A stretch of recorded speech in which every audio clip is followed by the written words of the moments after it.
have a concept. You have a great concept. You guys are doing it, man. And it's an honor for me to just be, a small rock, man, in your mountain. I'm going to pop a top in your honor. Mr. Doc Walker blessed us with his presence and knowledge.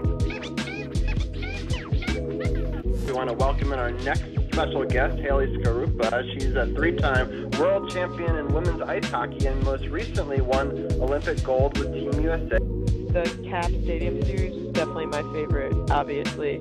I'm a huge Caps fan. I always have been. And to be there at that game with my teammates and for us to bring, our gold medals to there and share it with everyone in this area was really, really special for me. And just the support and it's been tremendous from everyone in this area, and you can feel that there at that game. Welcome to Sports on the Hill podcast. Hashtag DC Sports Without the Politics with Carol and Robbie on True Radio Network. And welcome to episode 352 of Sports on the Hill podcast. I'm your host, Robbie. This is episode 352, Halloween Hail Mary Monday. A wild weekend of fun stuff to talk about. We also have a special thing that I'll put in the command here. I'm going to add you can do today for a fun game. I'm going to add this to our title now. And if people want to see, today we're doing a Halloween Pokemon event. And if you want to do the event with us, I will actually pin this message to the chat, and you can do fun little commands that will make ghosts and other fun things appear in chat if you're a sub or a mod or a VIP. Welcome in Troy over on Facebook. We are live streaming on Facebook on our show page, Sports on the Hill podcast, if you want to search that on Facebook. We're also streaming on my YouTube channel, youtube.com/Robbie Gross, all one word. And you can also find all these links on SportsOTHP.com. We're also live on Kick as well, although that's not quite as popular of a platform, but that's fine. And so welcome into my dad and Tina as well. So hail to the Redskins. I agree. And Tina, thank you for enlarging our Tutty emote, our latest emote for our couple of our people that are in what was it? Is it 5,000? I'm trying to remember what it is. It's a 1K bit. So anyone who's given 1K bit or more can do that one as well. So thank you so much, Tina, for being in that category. So, welcome on in to all of our friends. We've got a fun show. We're going to start with some hockey talk and talk about the up and down week for the Capitals. I was very excited. They did win 2 games on national television, both against the dreaded Flyers. So that's always fun. Some great trolling happening on the social media accounts for the Capitals there. We also have some live sports going on right now. It's a close game between the Steelers and the Giants. The Steelers are up 9-6 right now, and the Steelers are about to kick off the ball, we'll see what the Giants are able to do to answer. The Steelers are 5-2 currently. The Giants are 2-5, and there's about 8 minutes left in the first half or so. The Dodgers are up over the Yankees in the World Series 3-0. And so we're watching that game. As always, we celebrate whenever we talk about the World Series, of course, during this podcast, one of the great championships that we had in 2019.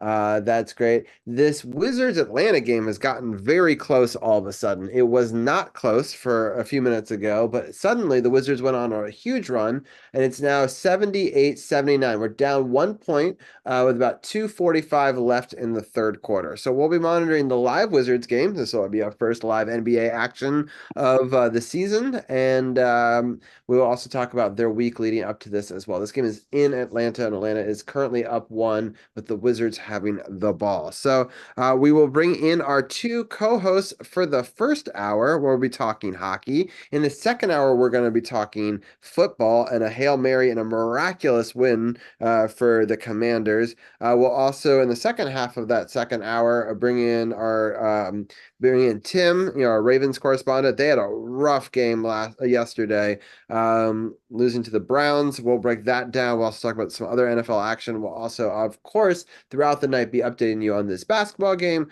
football game, and baseball game. Lots of different sports. But first, let's talk some hockey. We're going to bring in our first co-host tonight, which is Gil. I don't know if he's wearing a costume or not. I let people decide that on their own. But Gil is a member of our Power Play Point podcast team. So we'll bring him on and see what he's wearing tonight. Gil, are you there? Oh. He is dressed up as the Stanley Cup, I say. It's very impressive and very on brand. I like it. Is this a new outfit or is this something you've had cooking for a while? I'll explain off air, but it's kind of a hybrid thing that I've going on. I love it. It's fantastic. And then we'll bring in his co-host of the Power Play Point podcast and our co-host as well, Anna Knox. How are you doing tonight? Oh, whoa! Wow, very spooky. I love it. It's like a trick and a treat all in one screen. 100%. That was the whole point. I thought he was going to Yes. come out as a mermaid, but There you go. That's an impressive mask. Is that new or have you had that laying around for a while? no, you know what? It was my daughter's, and she was like, "You have to wear this." So I said, "Okay." And the fact that the mouth moves so I was like, "Okay, I'm going to do it," and I I'm just love going to roll with it. I may not show this segment to my kids later, but Please don't. Please don't. I'm loving it. I'm loving the Stanley Cup. Yeah, it's very cool. All right, Robbie, you're good at videos. You can blot out her face. You can cover it with something else, I'm sure. Right, that's true. All right. All right, you could take it off now. I think we I feel like it's hard for me to like gauge your reaction to things with that on. But she's sticking her tongue out at you underneath that mask. I do love it. Rolling my eyes. Exactly. Yeah.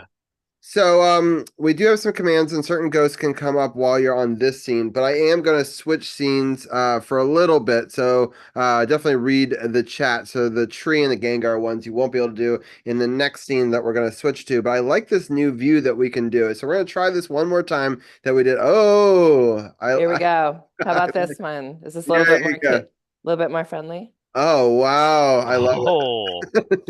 Nice. If I didn't have my headphones on, it would look a lot cooler, but I have to wear my headphones so I can't hear you guys. Yeah, that's fair. Is this distracting? No, you're fine. All right, we're gonna switch to this scene, and I have to do a little work to make it work, but I think that will do it. Like that. Let me see. Sorry.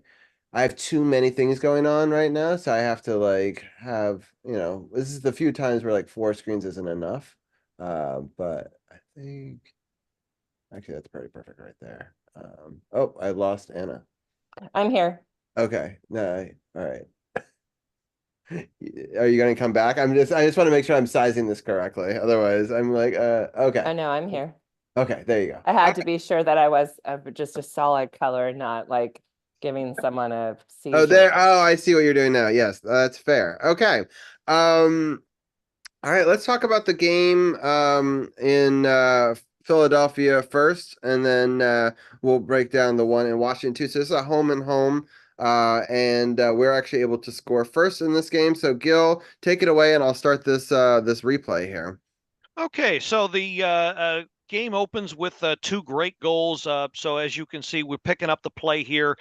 Bad turnover by the Flyers power play. Nick Dowd picks it up after Faravati throws it to him, breaks in on goal, and tucks it in with the backhand for a 1-0 lead. Nice. And what are some of your thoughts on this one? Yeah, fantastic. I don't know. I feel like I haven't heard enough about Nick Dowd as much as I want to, and I just think that he's solid. He's one that we'll be hearing a lot about. And who doesn't love a Faravari goal. I mean, it was great. This is what they needed to kick off the game, and I think this is like, once they get started hot. I want to say like it's always a great turnout, but then it always means that like they still have to play the 60 minutes of hockey and not not give up, Right. or not give up, but not, just not relax. Yeah, it's I was very excited that we got on the board first. Let's get into the next goal here. And Gil, so we take it with the puck sort of in the blue line, and another nice turnover. Yeah. So again, Caps are shorthanded here. They're killing the penalty. Great takeaway by McMichael. Tosses it over to Mangiapane in the neutral zone. Gets past the defender and tucks in the wrister for a 2-0 lead. Yeah, I can't believe it was a shorthanded goal. Just it's Back to just back. wild. Like we had 3 all season last year, right? Yeah. And oh my God, the Tort's face. I kind of wish I had saved a picture. Afterwards, just said it all. Because talk about deflating, right? I mean, they had kind of done a lot right in the first 15 minutes, but had nothing to show for it in the sense that they weren't playing badly. I mean, they had caused these power plays, right? And so, but for us to sort of take advantage on that is very difficult. Anna, what's some of your thoughts? No, I agree. And I think this was like th- this kicked off the hotness of McMichael. I'm so sorry. I have no idea what my dogs are barking at right next to me. My apologies. I didn't even hear. But I think that this was all of a sudden, we're seeing him really, really come into his own, which is fantastic. So I was excited. And yes, there's nothing better than a Torts bitter face. Yeah, for sure. Speaking of hotness, I mean, there's no better experience than sleeping in a bed with Alex Ovechkin. I can tell you that from experience. I don't know if I Oh no. pick him, but okay. Well, no, because he's saying he's the Stanley Cup. Oh, I know, but I think I would have picked other players. Oh, okay. Well, you'd pick. To be fair, I don't think we've seen any pictures of Tom Wilson in the bed with a cup. I'm not sure though. That's true. That's Yeah, true. I'm sure Aw, it happened though. All I'll right, make it happen. there you go. All right, the next goal is a John Carlson goal. Woo! Assist with Dylan Strom and Connor McMichael. But Gil, want to help us break this down? So Strome stops the blue line, give and go quick to McMichael. They play catch at the left circle rather, and then back to Carlson at the point, who blasts it. They say it's a wrister. It looked more like he put all of his weight behind it. Anyway, goes past Ayerson for the 3-0 lead, 3-1 lead rather at this point. Yeah, it shows how strong his wrist shot is, though. If it's not, yeah. So, Exactly. yeah, I was always going to come to his defense, and I love that he has started 2024, 25 hot, and I think that yeah, McMichael and Strom, I'm just loving this. I absolutely am. I'm liking who's on, who's scoring, who's showing up, and this is good. This is good to see. yeah, for sure. It's and what we've been talking about the last couple of weeks, Gil. What happens? A huge clog at front in the net, and he shoots past it, and I am pretty sure it must have gone off of some. Yeah, I think maybe it went off some flyer or something. It I just took. think it now that I'm looking at this, I'm pretty sure it did. It did go off a Flyer defender, but yeah, you're right. Lots of traffic in front resembles my school's parking lot at 3:30. So yeah. Exactly. All right, the next goal. I'll let you break this one down. Okay, so Chikrin gets this one. So bad play by the goalie, Ayerson. Vrana recovers, gets it over to Duhaime, who finds Chikrin waiting at the point, and he risks it in for the 4-1 lead. Yep. What are your thoughts, Anna? I like hearing all these names. again, different names, different, not different lineup, but you know what I mean. And I don't know. I think Chikrin's going to be one that is a bit of a badass. I have to admit, I kind of like it. But I'm always glad to see Braun up there. So I love this. I absolutely love it. This was a game that I thoroughly enjoyed. I was like, this look to me got kind of like, yeah, here we go with the Caps. Like this could be a fantastic month or so for them. Yeah. And so what I love about this is exactly what we need Vrana to do. Be fast on the puck, cause a Yep. turnover, neutral, in a checking either in the neutral zone or in their zone, right? Steal a puck, change it, make a play, right? Turnovers lead to goals and a lot of times because it's hard when it gets mucked up 5-on-5. So, for him to get down there first, get it out of there, and then quick passing right around. And man, Jacob's shot on this is beautiful. Like I didn't know he had such a nice shot, and he's shown it now twice this year, and it's exciting to see it, these new players and everyone buying into the system, and just another year under this coaching system, which we kind of knew in some ways, Gil, that like people were poo-pooing on it. I was like, the fact that we made the playoffs in the first year under this new system, was kind of surprising to some of us, and they could build on a lot of that. So I like to see. Absolutely, but please don't say poo poo. It gives me really, really bad memories. I'm still going to therapy for that one. Ugh. Oh my God. Yeah, at least he's being Well, consistently the I cop. I need feel to like put people my are like monster joining mask in back late on. are not going to understand what you are or what we're even talking, Right? but or the audio podcast must be hilarious. But anyway, this next oh wait, so that was the last goal of that last game. Yeah. So I'll get your overall thoughts, Gil, on this game.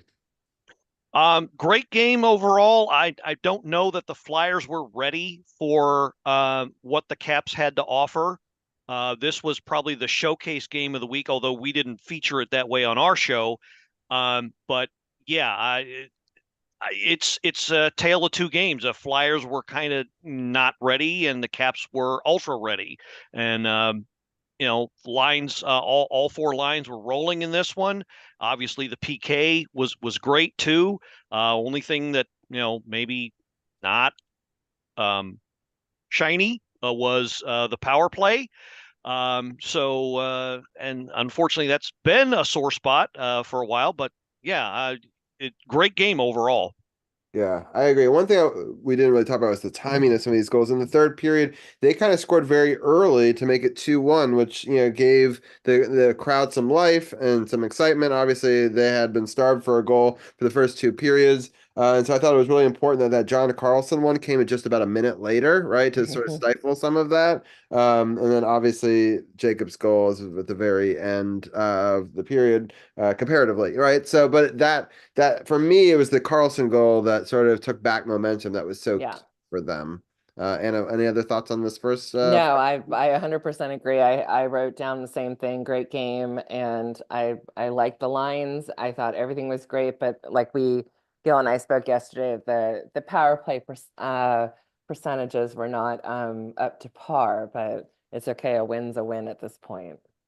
Yeah, for sure. All right, let's get into the next game. Can you hear Zar upstairs or no? I'm just curious what my noise cancellation picks up. I Mm, can't, I but can't. I'm sorry if you can All all right. hear my dog barking. No, I can't hear your dog barking. That's one of the things I like about Zoom is it has a lot of great noise cancellation. So it's Okay. very possible that you can't hear her screaming, or I can't hear your dog. So this is great. It's Wonderful. better than Blog Talk ever was. So, uh, but all right. So we are going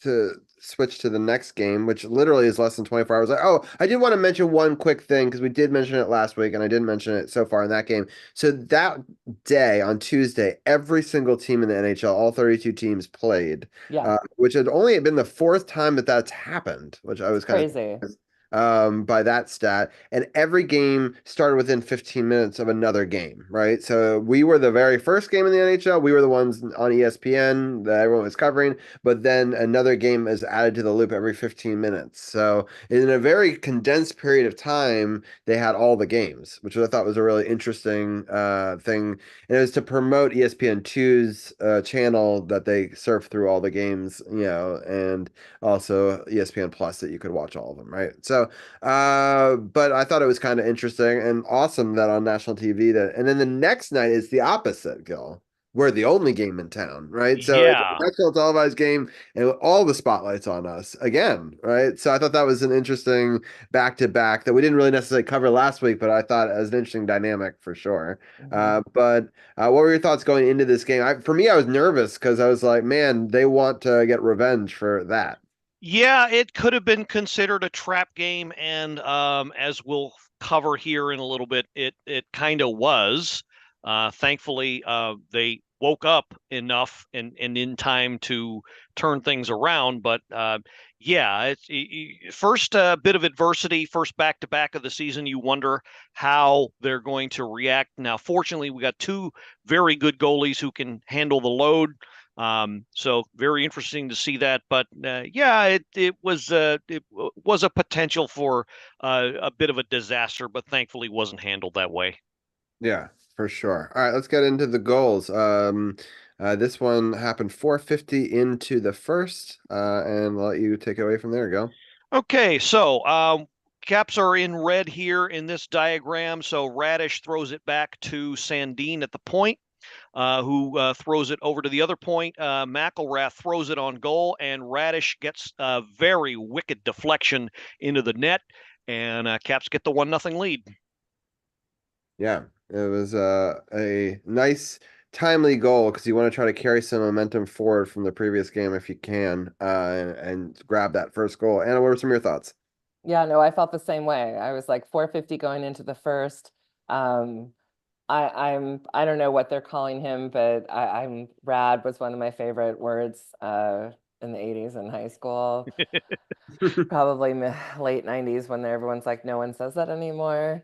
But that's what I'm calling him. And then I keep calling him D-Mac because of Dylan McGrath, but they're like, no, it's Big Mac, but whatever. I'm gonna call him what I'm gonna call him.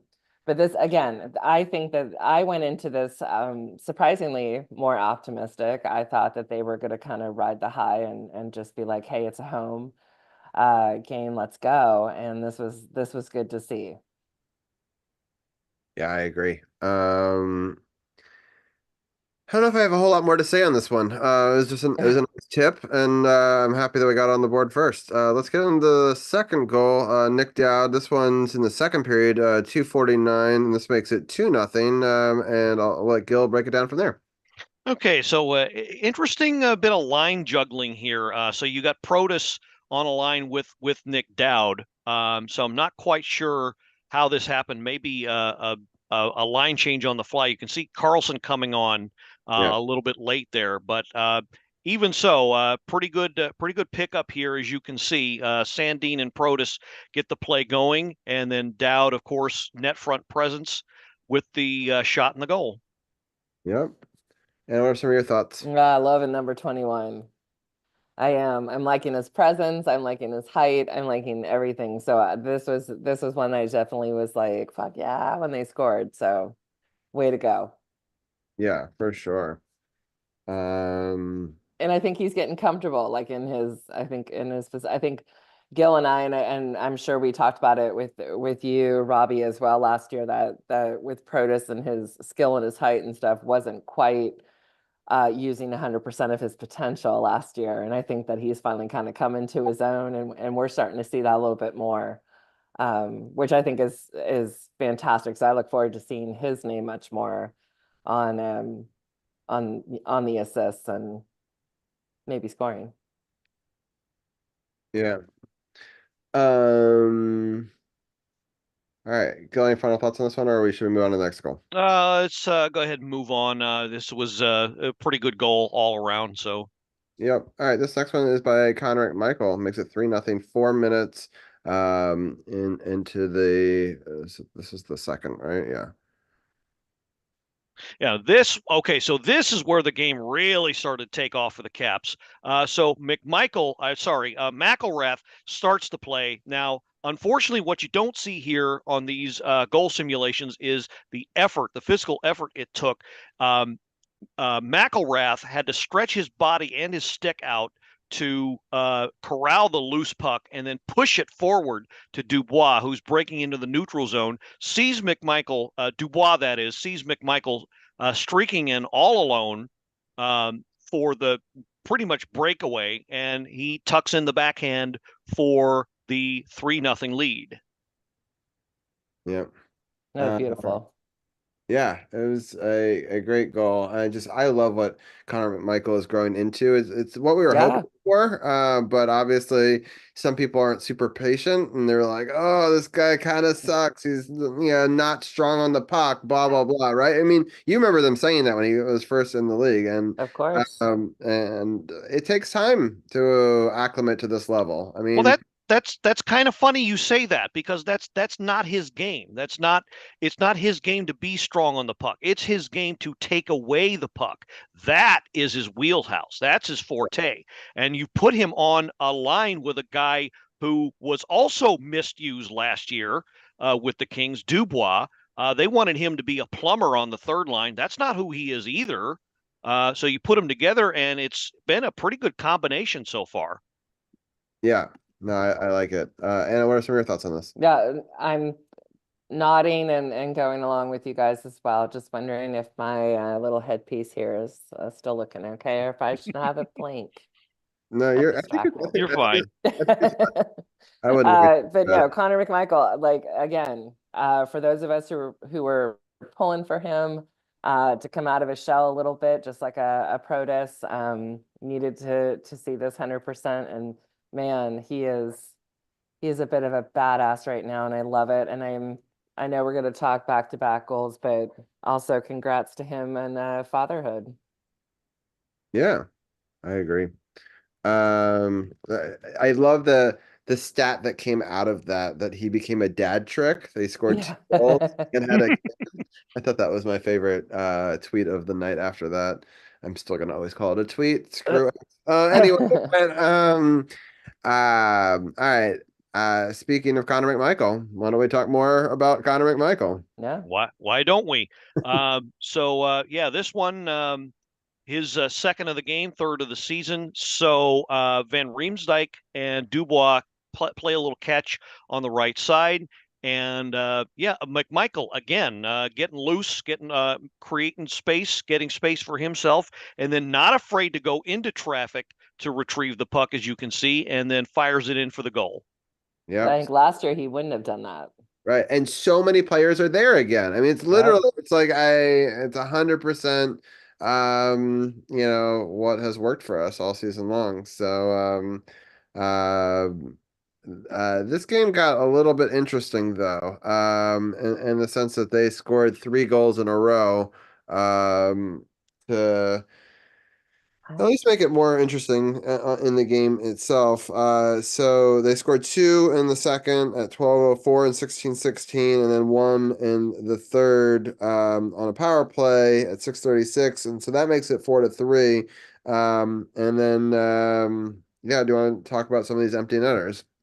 Well, yeah, I think Caps were kind of pouring champagne on themselves a little bit, celebrating the win a little early, and let the Flyers back in. Thankfully, had a couple guys late who know how to handle the puck. First here, Dubois steals it at the blue line, throws in the wrister.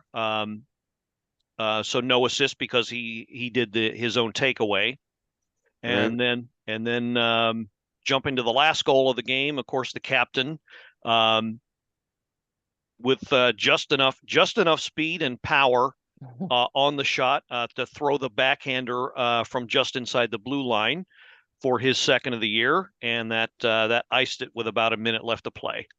Good job by Dylan Strom throwing it into space. I always say this. I've never coached hockey, obviously. I have coached soccer. And one of the things I always tried to preach was trying to kick into space, right? Make a play for somebody, kick it to the other corner, and then run to it, right? And then use the distance as like another defender in some ways. So if he kicks into space, worst that happens, they have to regroup out of the blue line and come back in again, right? Best case scenario, Ovechkin gets it and scores a goal, right? Right. Either way, it's a great play, and it obviously connected for a nice goal here. So I feel bad for Ovi because he has 2 goals in the season and none of them are pretty, but it doesn't really matter. I think that he's still contributing. It's very frustrating because I'll tell you this right now. There's still so many people across Facebook that say he's not doing anything. I just want him to get this record so he can get off our team. There's still fans Oh of my ours that are gosh. like that. It's amazing to me that they're not watching this game. I mean, he's only out at the end of the game because the coach trusts him in these moments, right? Like he's not. It's just None of those people making comments are fans of the Washington Capitals. I can tell you Right. that much. And if they are, they're not real fans of the Washington Capitals because they don't know what the hell's going on with this team if they're saying that. yeah. It's pretty.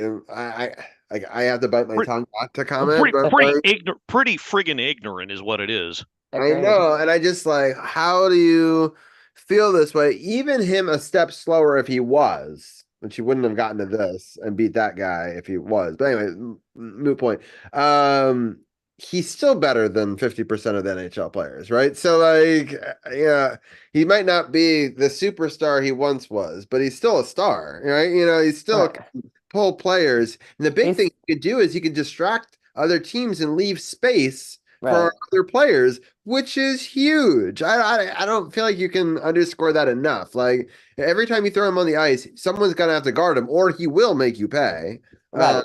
And Well, the fact that at 39 he still has a presence. He still has that like fire wicked shot that I would not want to be a goalie for that. But again, like all of us who are fans, and like I said, when I moved here, it was right before he started to play for for the Capitals. Excuse me. It's I'm humbled to watch him break all these milestones and be who he is. But I also just am absolutely admiring him as an athlete and a leader. So if he gets an empty netter or not, the people who are going to be bad mouthing him, I'm like, really? Pretty sure you're 39 and not playing in the NHL in your parents' basement or something else. So it's just annoying. yeah, it is really annoying. So, unfortunately, we have one more game to talk about, but no goals to display on screen. So I do. I'm Made gonna my job easy. Yeah, it'll make your job a little easier. And the My other little thing I hate to Juarez. say is I was at a holiday party dressed like this, but I I didn't get to know. watch the game because there was no cell signal out there. So, which is fine. But I'm gonna have to let you guys break down how this last game went, and then we can take a look at the week ahead after that. But Gil, I'll let you take away the bummer game. Yeah.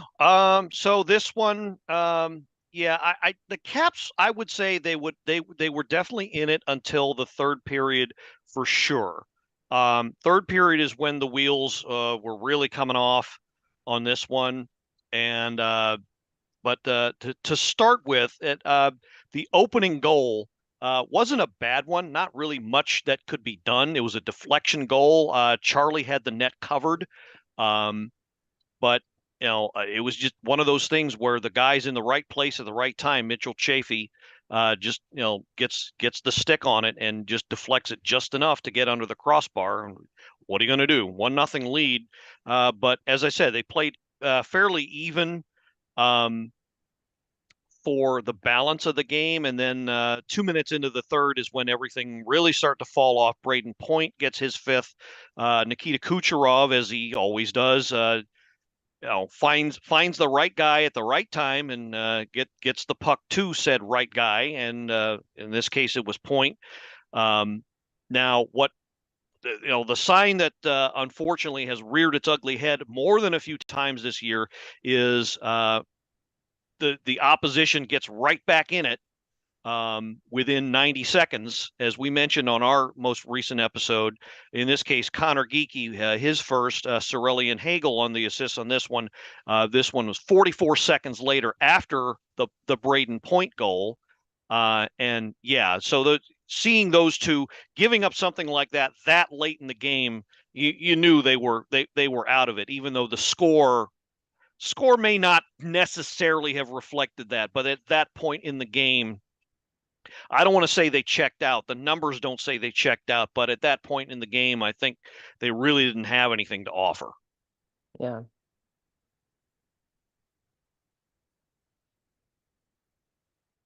Robbie, I think you're muted. Damn it. All right, sorry. Big play at the plate right now in this World Series game. They're trying to get the first run of the game, and it's a out at home, and it ends the inning. And the Yankees are down 3-0 now. That was the end of the fourth inning. So they were trying to get a run there. So kind of a big play in that game. I also want to mention this Wizards game. They're up 9 with 4 minutes left, which, as I mentioned, I'm sure I'll jinx it, but exciting nonetheless. And, yep, see, already less. So 7, and just under 4 minutes in that one. So we'll be monitoring the end of that game since we have a live Washington sports game going on right now, which is exciting. Yeah, I just also want to show this cute dog right here as well. Aww. So she's snoozing. My World Series banner just fell down. But anyway, doesn't matter. We know that we won. It's on this championship. All right, so let's take a look at the week ahead for us for the Capitals. Or Anna, do you have any final thoughts on this game? No. Gil and I talked about it yesterday, and I think my only big con was, that wasn't 60 minutes so much, but also there was really not much of a Tommy presence, which I didn't like. Definitely wanted to see more of him out there, and I think they could have utilized him more out there, but just wasn't their night. And Vasilevsky is a bit of a badass, and I've said it before, and it is what it is. There's a reason why he's top 5 goalie in the league right now. Yes. Yeah. There's 100%. and has been for a long time. Yeah. So, it's not like this is like a it's not a newbie. They won multiple cups and made multiple Eastern Conference Finals appearances. So, Yep. So I just want to take a look at the Metropolitan as it currently stands. New Jersey, the Devils, 14 points, but they've played 12 games. I want to just throw that out. It's a lot more. We've played 7 games, so 5 less. And we have 10 points to show for it. So even if we had won half of those, we'd be right up there with them. The Rangers have only played 1 more game than us. They have 3 more points though, 13. So they're 6-1-1. We are 5-2-0. So we're gonna play them as our next opponent. Carolina is 7-5-2, so they're the same as us. Columbus only has 9 points. Islanders have 8. Pittsburgh 7. Philly has 5 in the Metro.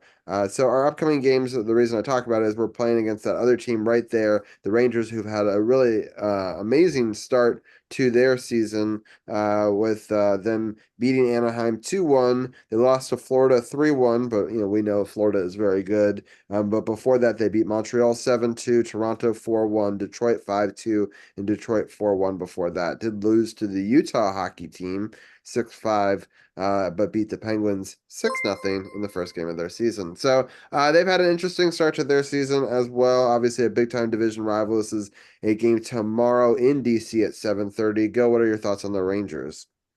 Well, we're finally going to get to see what this team is made of. A lot of the so-called pundits really, really, really love this team to not only win the conference, but go all the way and win this thing. So it's going to be interesting. I really hope the Caps put their best foot forward and, come at this game like it really means something, even though, well, it's so early in the season, it really doesn't. But I kind of hope this turns into something of a statement game for the Caps. But again, it is early in the season, so I don't know. I'm not sure what team you're gonna see. I don't know if anybody that's paying attention has heard, but Matt Roy has been put on IR. Now that can be done retroactively, so it doesn't necessarily mean he's going to be out for a while. And Mike Scarbosa has been moved up. So that's something of a paper transaction that allowed for that to happen, and that kind of hints at trouble in the one of the forward lines, a possible change. We'll find out as we get closer to that game day, but I think Carberry's already forward thinking here, not pun intended, partially, and thinking of tweaking things. I'm sure he didn't like getting no production in that last game, so I'm sure he's going to want to keep that going somehow, and sending a message at the very least to his forwards that not scoring a goal is not acceptable. Right. Mhm. We'll have to definitely score at least one goal to beat the Rangers for sure. But Anna, what are some of your thoughts on the Rangers? I was totally distracted by Gil's shirt. I'm trying to figure out where you got it from and why. Like, I need to know. I need to know, please. It's part of the ensemble. I know, but like, where does one buy a shirt like that? A certain online retailer. Mr. Roboto or something. Okay. Okay. Well, I'm besides being distracted, and I do love the costume. I feel, I don't know, I'm cautiously optimistic about this game. I think if they go in and they play smart and they play 60 minutes and they do all the stuff that we want them to do, it'll be fantastic. But I do think that there are, the Panarins and the Foxes that you need to always have in the back of your mind. But I do think that after not scoring, like we just said in the Tampa game, that maybe they got ripped into a little bit and they're to come out strong. So there's my optimistic part. I hope so. I hope so. All right, the next game is Montreal. It's, Yep. it's at home on Halloween, 7 o'clock start. I will be trick or treating and probably not watching this game live, but I am excited for a game on Halloween. It's rare that we get one of those at home. It's kind of a fun one. So Montreal, looking at their previous games that they've played, they beat Philadelphia, but who doesn't, right? St. Louis as well. And then before that, had lost 4 in a row to the Rangers, Islanders, Kings, and Pittsburgh. Boo.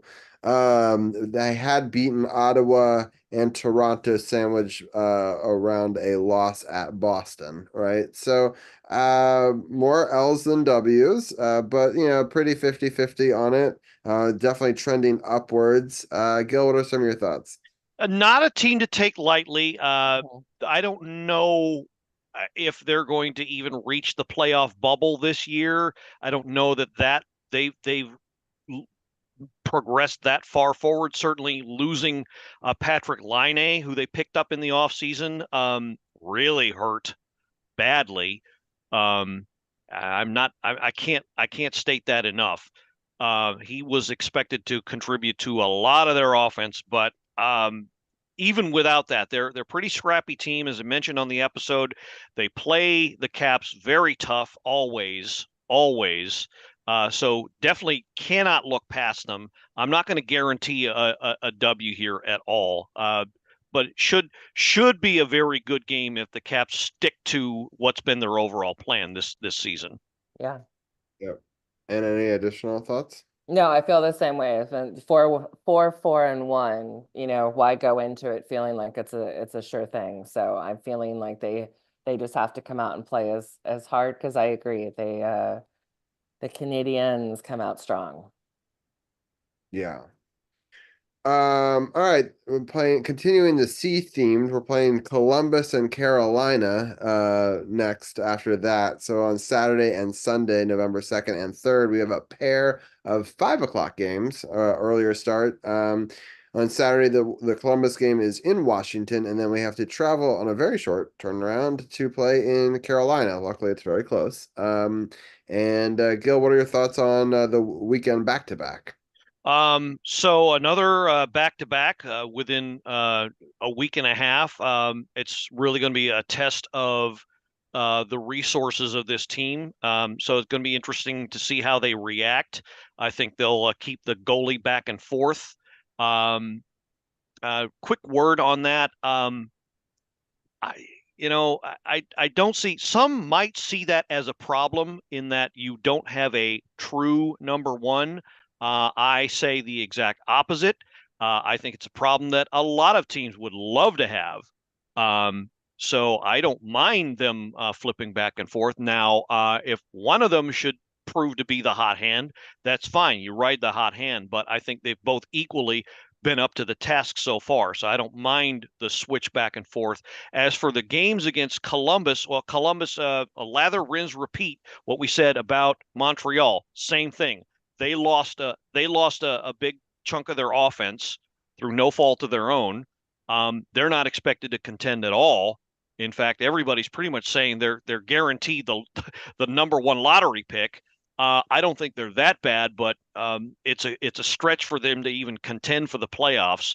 Don't look past this team. Carolina, that's probably going to be the truest test that this team will have. Carolina, of course, renowned for their forechecking, but they have taken something of more than a Mother May I step backwards this year in losing a lot of personnel. But I would say the tight core is still there. And of course, Rod Brindamore, say what you want about him, but probably one of the best coaches in the league, and pretty tough to figure out what he's going to throw out there. So going to be very interesting. As far as the weekend games, I think the Caps are looking at probably a split. All right, I'm gonna take a pause for a second because I do want to get Anna's thoughts on that same question. But we're in the final minute of the Wizards game, and so I am going to switch gears just for a second, and then we will switch back. Currently, Washington's up 118 to 113, 41.9 seconds left. I just want to explain how we got there for a second. Jordan Poole made a really important 3-point shot to make it 112 to 118. At the time, it was 115, 112, right? So that was important. They then, it was a foul coming down on the other way. They make 2 free throws right here. That makes it 118, 114. Washington has the ball 30 seconds on the thing. I know that I'm probably delayed from some people, but I do wanted to follow the last 25 seconds here. We drive to the hoop, kick it out. We shoot a 3, and it is no good. Atlanta gets the rebound. They are currently down 4. They drive to the hoop. There is a foul as they are driving to the hoop. 16 seconds left. This is the second one on George there, and yeah, it's a pretty clear foul, but I think it's a smart play and good job blocking the ball after the foul to make sure he doesn't get an and one. So here they'll have 2 free throws, 16 seconds left in that one. In fact, we're going to bring in Champ right now if he wants to cover the end of this game with us. I'm not sure if we're delayed from him or not, but if he wants to. Perfect, because I gotta jump off in a few. Yeah, perfect. Yeah. All right, we only have 16 seconds left. All right, they make both free throws here. Yeah. And all right, it's a timeout. All right, while it's during the timeout, perfect. I love it. I knew that there always is going to be one. And Hi. I like Champ here with the spooky. Is it Undertaker outfit? Do I need to put my mask back on? Yeah, I like it. Oh, I like it. Is it an Undertaker? What is it? It's actually an acolyte Oh, costume. That's what I was thinking. That's what I was, the old acolytes. Yeah, that's Yeah, awesome. but it could double as sort of like something the Undertaker would have worn when he was wrestling. Yeah, for sure. It had those vibes for sure. I like it. Well, welcome in, champ. I'm gonna keep the Wizards logo up on there because we're still rooting them on to victory here. But Anna, your quick thoughts on the that back to home and home. Ugh. Sorry, Well, back to back one, games. Yeah, I hate when they have to play anything early, anything before 5. I always get nervous. I'm going to go with Gil on this one. I'm going to go for a split. I do yeah. think they can beat Columbus, but I think that Carolina is just always out to get us, and I can't stand their coach. But again, hats off to him. He's a pretty freaking badass. Um, and then more importantly, it's mainly because I really like when Gil gets like a little bit crazy about Sebastian Aho. If he scores and it makes Gil mad, and then I have to hear about that on our podcast. Right, Gil? I agree. Your favorite. Sebastian can be an Aho against other teams, just not us. Agreed. Agreed. I love it. All right. So here we got the ball. It's inbounded and they foul us with 12.7 seconds, and we will go to the line to shoot two here. But Anna, thank you so much for joining us as always. I love it. Next week, I do want to give a little preview to our hockey coverage. We are going to have a special. Next week, we're featuring women broadcasters in our area. And Sweet. obviously one of our favorites. Has been a long-time contributor to this show. We're also bringing in Janaea, who isn't from this area, but she covers, obviously, the Capitals and gives it from from the other coast, the Vancouver side of the perspective of the Capitals fans. So we'll be bringing her back on. And we also have Candy Waller, who, if you're a Commanders fan, she's a big time person in this area, and she actually does for Bowie TV, is their sports director, and also does stuff live streams on multiple platforms. And I was on her show earlier, in the chat room, but very knowledgeable and is a media credentialed member. So I get a ton of my information from her. And Love so we have her debut in our Commander segment in that second hour as well. So that should be a super fun show. I'm looking forward to that. I'm hoping for 5 points for the Capitals this week. 2 wins and bringing something in overtime, right? All so right. That would be, an ideal scenario. Maybe squeak out 6. 8 would obviously be the best. But that's at least what my goal is. Go with 5. I'd be okay with that. Yeah. So Anna, thank you so much. Hope you have a happy Halloween. Do your kids still dress up at all, or are they beyond that? My daughter actually has this kick-ass outfit where her and her best friend are going as Velma and Daphne from Scooby-Doo. Amazing. So she's gonna be... My wife's real name is Velma, so of course I love it. Yeah. So all of a sudden, Avery, she put on this like god-awful orange turtleneck and this skirt, and I was like, hell. And then she came out with the glasses, and I was like, oh my God, brilliant. Amazing. So I'll be out either with this or this, depending on who comes to our house. I have to, be a little bit kid friendly. But yeah, we'll do fire pit, and I love it.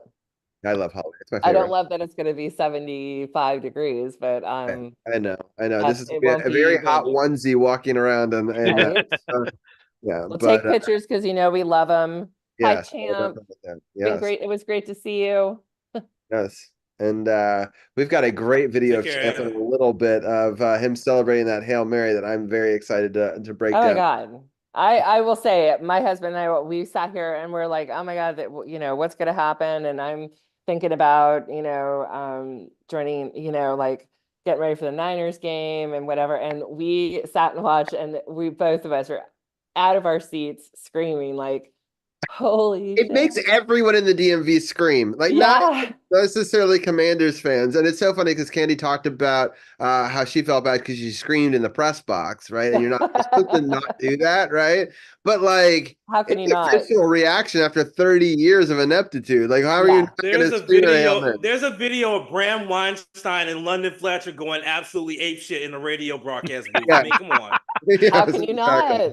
I mean, it was really between I'm that so happy that Champs got it recorded because I really wish that mine had been, and so great. it's great. So That and then of course the Niners beating the Dallas. So yes, a double victory for both of us. I felt the love. Yes. But awesome. We'll have a great show. I will see you all next week. Yeah, next week. See you And then. happy Halloween. Happy Halloween. Gil, I'll talk Happy to you soon. Night, Anna. Bye.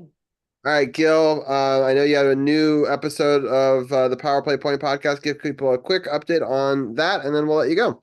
All right, so we covered the last week's worth of action, the games that you saw here on this podcast, and pose a question for the thinking hockey fan about. We talked about the forward lines here. Pose a thinking hockey fan's question about what you think of the makeup of the top two lines, what they really are. So look for that, and as always, we're on the lookout for Caps fans who want to have their say, make their take. Our podcast is the place to do that. We have an open invitation. You can contact me anytime you want to be on the show. We usually record Sunday evenings at 5 p.m. You have a better time for that, better date and time. We'll work with you. You can contact me. I'll go ahead and publicly give out my personal email address, glhallowed. That's glh in the word allowed at yahoo.com.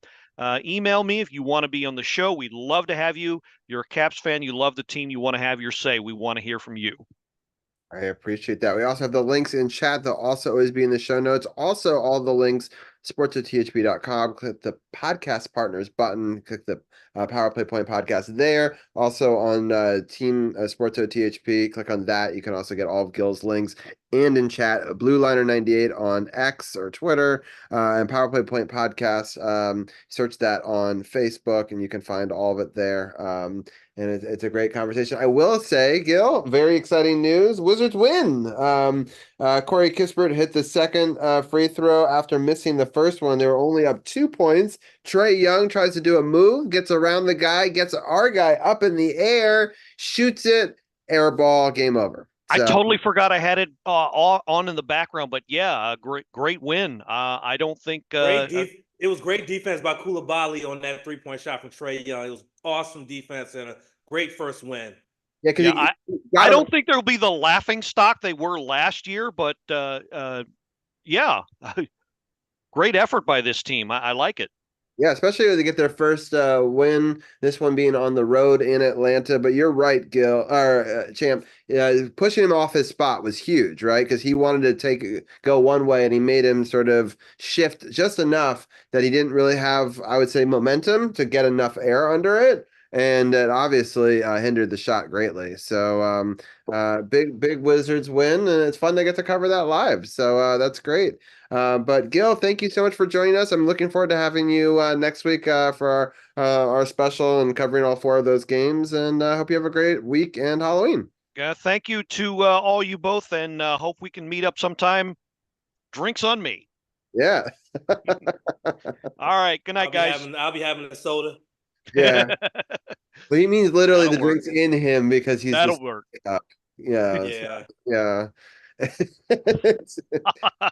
All right. All right. Have a good one, Gil. Yep. All right. Sounds good. All right. We have Champ on the line. I do not know if CP3 is going to make a appearance or not tonight. I have opened the invitation. He does have a story time about going to the game. I'll let him share it if he does come on. I'm going to switch our graphic around, although I'm super excited about that big win. Especially that was a clutch 3-point shot by Poole to really kind of make the difference in this game here. Yeah. But let's switch gears to the NFL action.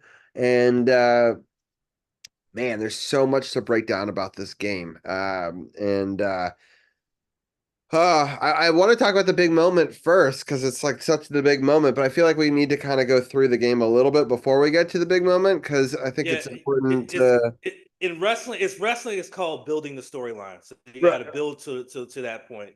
Yeah, I agree. It's hard because it's just like such the story of like my dad said it hadn't happened since the 70s since they tracked it, which I believe him. So if he hadn't seen it, I surely hadn't seen it. So, all right, let's get back into this game. So last week we had a really good defensive effort in the first half against Chicago, and they were able to match that defensive effort and have their first back-to-back first half shutouts in back-to-back games since I believe it was the mid 90s. Maybe it was 97, 98. Just that's wild. It shows how much the defense has improved week after week. What were some of your thoughts on the early defense for the Commanders? I think that one of the things that I've observed is that that front seven really knows how to get home and get to the quarterback. Caleb Williams had no idea what he was doing. First of all, he's coming home because what people may not know is Caleb Williams is a local kid. He played his high school ball at Gonzaga, and little known fact, I almost went to DeMatha High School. I ended up going to Bishop McNamara High School, but graduated from Ballou Senior High School. But Gonzaga, he actually played here. So he's a local kid. So this was his first time home as a pro. And clearly he was nervous the first couple of drives because it was a bit of a struggle for him. But that front seven was definitely giving him some fits, making it very tough for him. The secondary was playing pretty well. The rookie from Michigan doing well. Benjamin St. Juste was really doing well as well. I think that defensively, that first half is really very strong. Honestly, the defense played really, really strong for about 58 minutes of this game. And in that last 2 minutes is when the defense kind of bent over a little bit and ended up giving up that late touchdown to give up the lead. And to give the lead, oh my God, they just took it back to the house.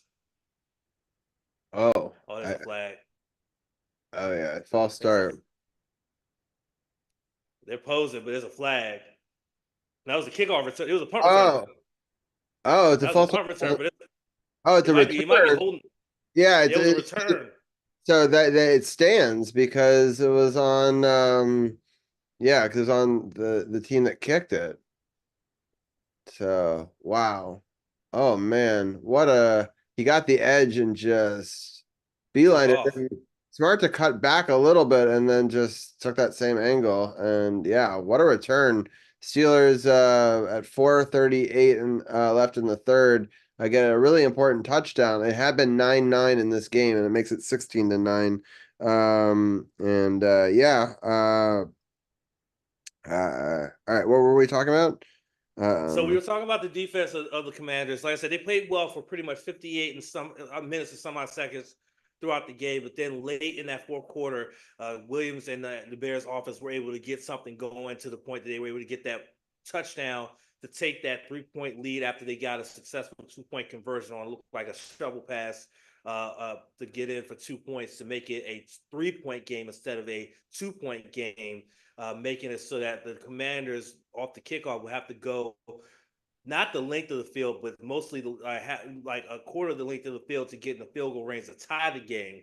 But we all know what happened there. But for the most part, defensively, they played very strong for a large majority of that game. Unfortunately, though, they currently still have the longest streak for games without pitching a full 60-minute shutout. It's now at 534 games since the last time the defense shut out a team. So hopefully it's coming soon. The last 2 weeks against the Panthers and then this week against the Bears, it came very close. So eventually it's going to happen where they're going to shut a team out, and that streak's going to finally end at 5. Hopefully it ends at 534 next week against the Giants, but we'll have to see. But defensively, I have really no complaints. They really did play solidly for most of this game. It just came down to that final minute of the game where they kind of, bend and they didn't break, but they kind of like cracked a little bit. But then we go to the big moment. Yeah. So yeah, it's just let's talk about. I think it was interesting. There was a lot of calls that were called back. Obviously, big defensive stop. Forcing a fumble on the 3-yard line, but then gave it right back to them, and then they scored the touchdown. And they think that they have it won. we know that there's very little time left in this. They got to get some yardage to try to make it manageable to throw the Hail Mary. And I got to give Tony Romo credit. He called the exact plays that they should do, and they did them, and they ran to perfection, and they set themselves up. Obviously, on this big play, there is definitely some holding going on. I understand a lot of Bears fans want to do it, but they're never going to call holding on the last play of the game. I'm sorry. Both teams have a chance to bat down that ball, right? That's what has to happen. You can't rely on the holding. It was there. I'm not going to deny that it wasn't there. There's questionable calls both ways throughout the game. They're still not going to call that there. And they got them plenty of benefits of the calls throughout the game. So, yeah. So anyway, I'm going to see if I can do this screen share. And all right, I'll let you decide. Do you want the one where we have the actual play in it and we hope that our copyright doesn't get messed up? Or do you just want your reaction to it? Because I have both copies here. What do you think we should do? Let's risk it. All right, I agree. And the regular video has been put on YouTube and they have allowed it. We'll just kind of play through it so it doesn't like play the whole thing. I mean, it shouldn't be a copyright because the only sound you're getting is me. Right. That's true. Oh, but this is tall. I wonder if it would work better if it was wide. Let me just see what the two screen shares look like real quick. And I have not tried this yet. Hold on. Let me get I have the video right here. And I even got a comment on that TikTok about it. It simply just said holding. And I said, there has to be one. Right, for sure. All right, Gotta be one. here we go. We're gonna zoom, attach this, and yeah, that actually plays right. Oh, if I do it in this window, either way it would work. Okay, hold on. I'm gonna stop sharing now that I know that works. Okay, if I did it in the other view, it wouldn't, but in this one it does. So let me get. I'm gonna put the play up on screen with us, and so that way we can have both on there. And sorry, just give me one more second. I have too many videos on this computer. All right, there we go. And we're going to share this moment. So I'm so happy that Champ, that you were live. And so just real quickly let people know, what were you streaming at this time? So we were doing our live reactions to NXT's latest PLE Halloween Havoc, and it was the special women's tag matches. Roxanne Perez, the NXT Women's Champion, and Cora Jade taking on Julia and Stephanie Vaquer. And it was still like I think it was like during the entrances for the matchup. They hadn't even really started the matchup proper, and this was going on. And so Sith, he only has the one TV, and so he's got the one TV on Halloween Havoc, whereas me, where I had Halloween Havoc playing off of my Xbox, and I had the game on my big screen TV, so that way I could keep the game on, but also watch Halloween Havoc and focus on that while also focusing on the chat and everything. Do you have two TVs next to each other? Do you have two TVs? Oh no, you were watching it on your laptop. Okay, I get it. No. I have a monitor. You can't see it, but like from my camera, my monitor is right there. Okay. Yeah. And then my big screen TV is right behind my camera. Got it. So that's how things are set up. And nice. So that's how I was watching. So I had Halloween Havoc like at this angle, that had the game here and nice. Whatnot. So that's how it ended up going on. And like I said, Sip was trying to at least react to what was going on with the event, while I knew that it was a big play after McLaurin did a perfect out route past the sticks to get out of bounds with 2 seconds left. I said, okay, Sif's got this. Let me focus on this and see what's going to happen. And that's how this came about. All right. So before this play, because I just synced it up based on this 1 minute clip, but before it, obviously they're starting, at the I think it was the 42-yard line. And so they've moved backwards, right? And he's running back and forth to create time for the players to run down the field. And so we'll pick it up here when he's now running back to the left side to try to create some space. And what's crazy is the yardage that they give him credit for the touchdown is actually shorter than what he had to throw it, right? Because it's actually from the line of scrimmage to where you score, not, when you've taken 15 to 20, yards back. And then he did step into it, but he still started 15 yards back from where the line of scrimmage was, right? So I just want to give people context to where he's throwing it from and how crazy it is here, which you can see he's launching it, from, the 35-yard line. So we'll start it here. He's moving, he's moving. Letting it go. Oh!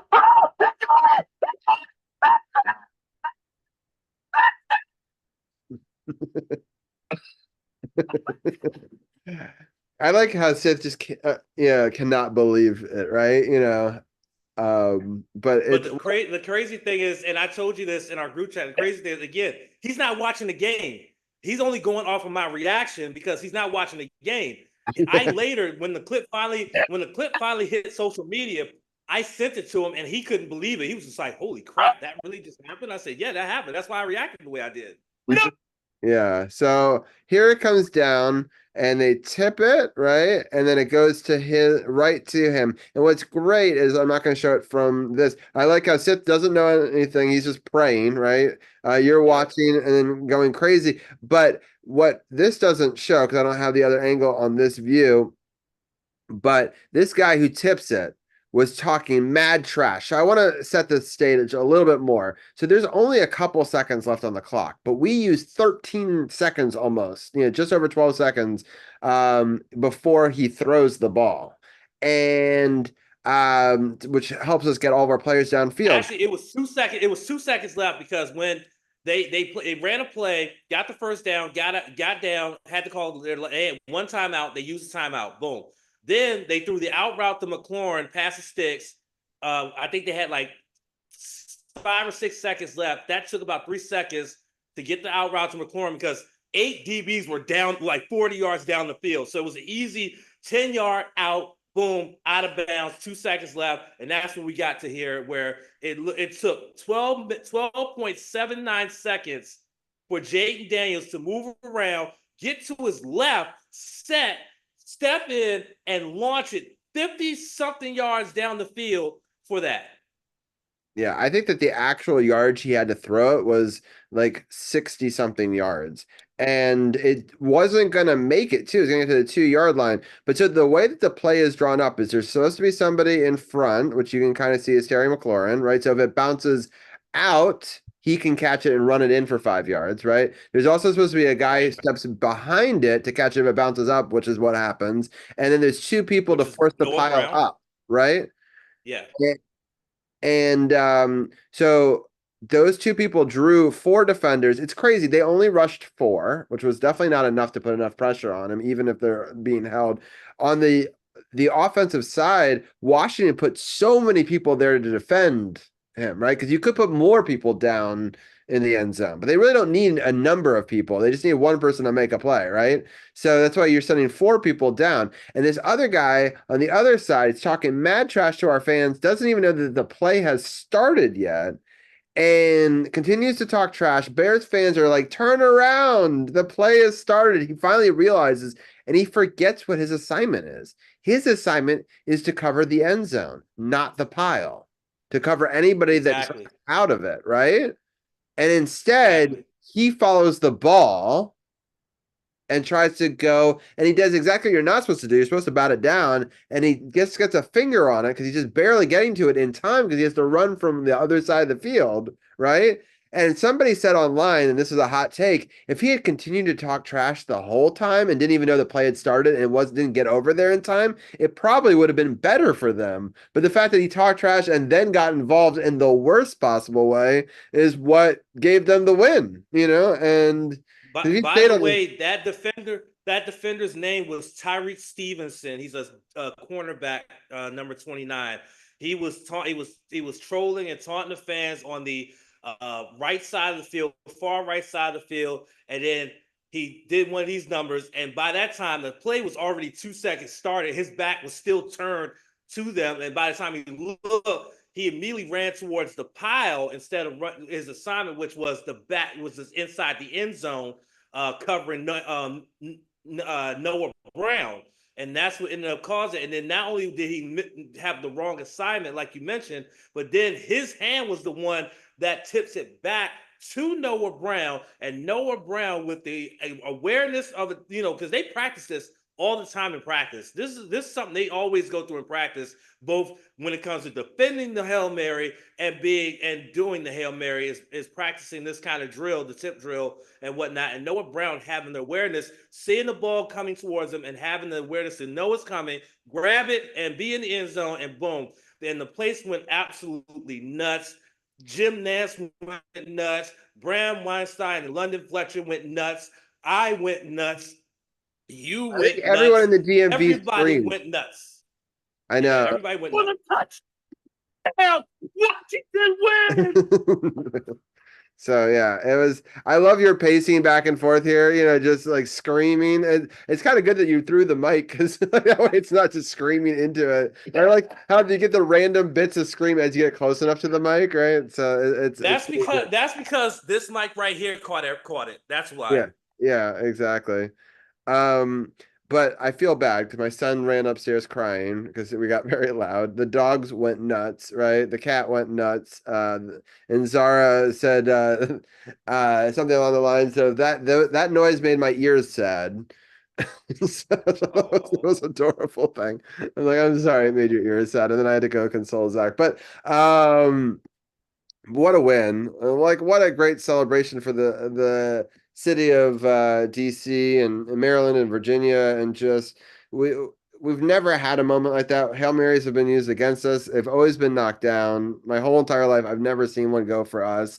I thought it was over. And, I'm gonna be honest with you, Robbie. I was so glad that happened, because if it didn't, I owed you 5 subs because you picked us when you normally don't, because I you don't know. want to jinx When did that dawn on you? I was going to ask you that. Literally after the touchdown and where we were on the field, I said, "Oh fuck!" I think I said it on stream too. I got to go back and look at the VOD. I think I mentioned on stream. I said, "Fuck!" I think I'm gonna owe Robbie 5 subs on this shit. And then that happened. I said, "Well, I think my money's safe." Yeah, that's hilarious. So, but you're a man to your word, and I guess that I can pick them and have it not jinx us too badly. But boy, did I think that it did. I was almost sure of it, and but I do want to do one thing for you right now as a thank you for making the correct prediction. I know we didn't bet subs, right? But I just subbed to your channel. I know that you can't see that. And I'm also going to do one better as well. I'm going to gift you a sub to your channel as well. And I'm going to gift Stream Elements for 1 month. So that way you can use my emotes on your channel and vice versa. And for the next month, we're also going to do a command that I'll program, not right now, but afterwards, that will pull up that video clip of you doing it also with your emotes on it as well. So yeah.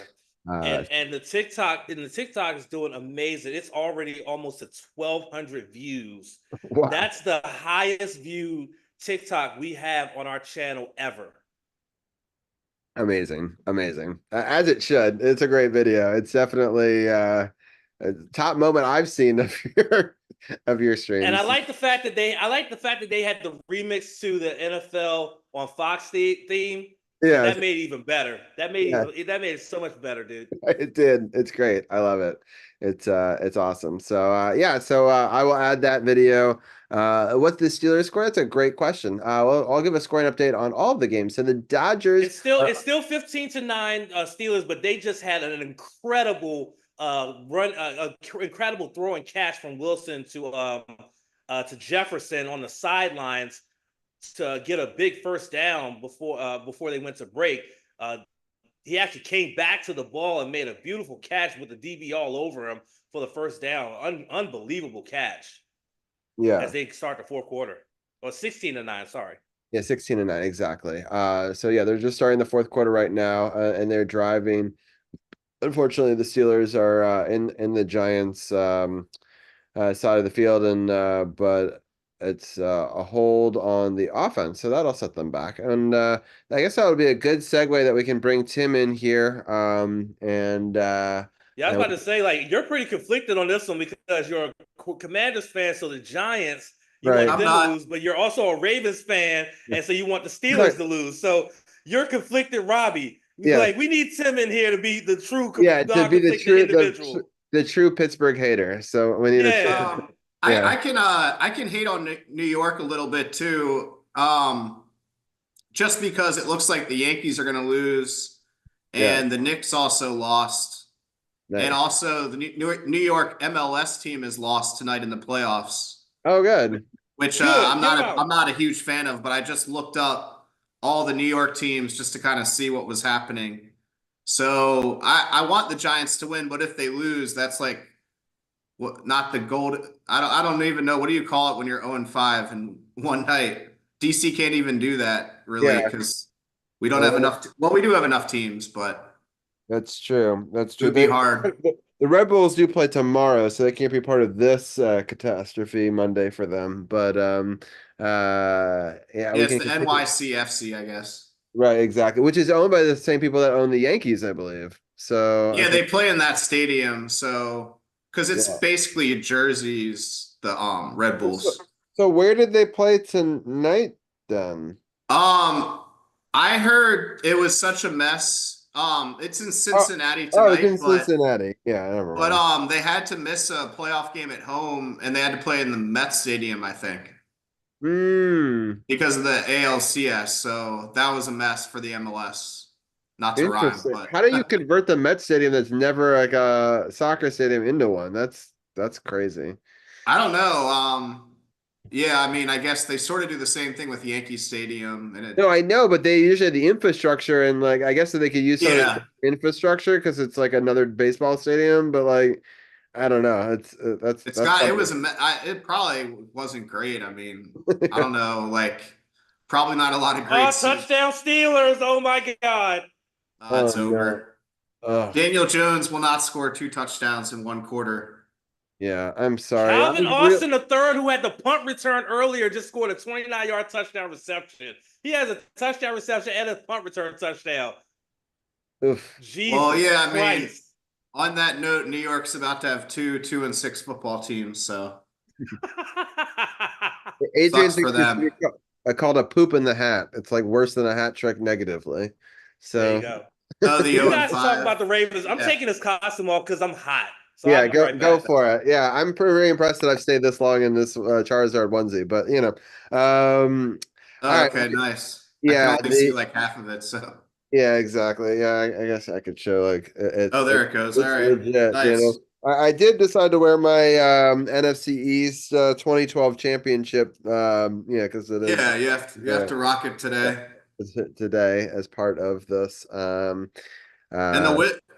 and I guess we're talking football, but the Wizards did finally win a game. Yeah, no, we talked about it live. We covered it. So, nice. Did you see the end? I do want to show this part. Just I haven't shown it on air yet. So for people who don't know what I am, they can see that I actually am a Charizard. Nice. So it is pretty cool. So you have to save it for Friday too. Exactly. I'm gonna wear it. Well, for Thursday, yeah. Oh, right. Yeah. Never mind. But what's great about McLean is that they're giving me Friday off to celebrate. So nice. Yeah, that's great. And it's great. And Adrian, if you want to use any of those commands, you're a VIP. So if you want to type in any of those Pokemon, it'll make them haunt the stream while we're doing it. And I was going to show Zach about it, so you can feel free to go crazy and just type in any of those things. Tree, Gengar, there's a Scoldridge, there's a Runarugus, and an Annihilate. So Tim, for those and people that are tuning in late, I have ghosts that are haunting the stream that you can make pop up around us, which is kind of fun. Oh, nice. We're doing commands over on Twitch. It only works on Twitch. But Yeah, you yeah. got to show Zach that.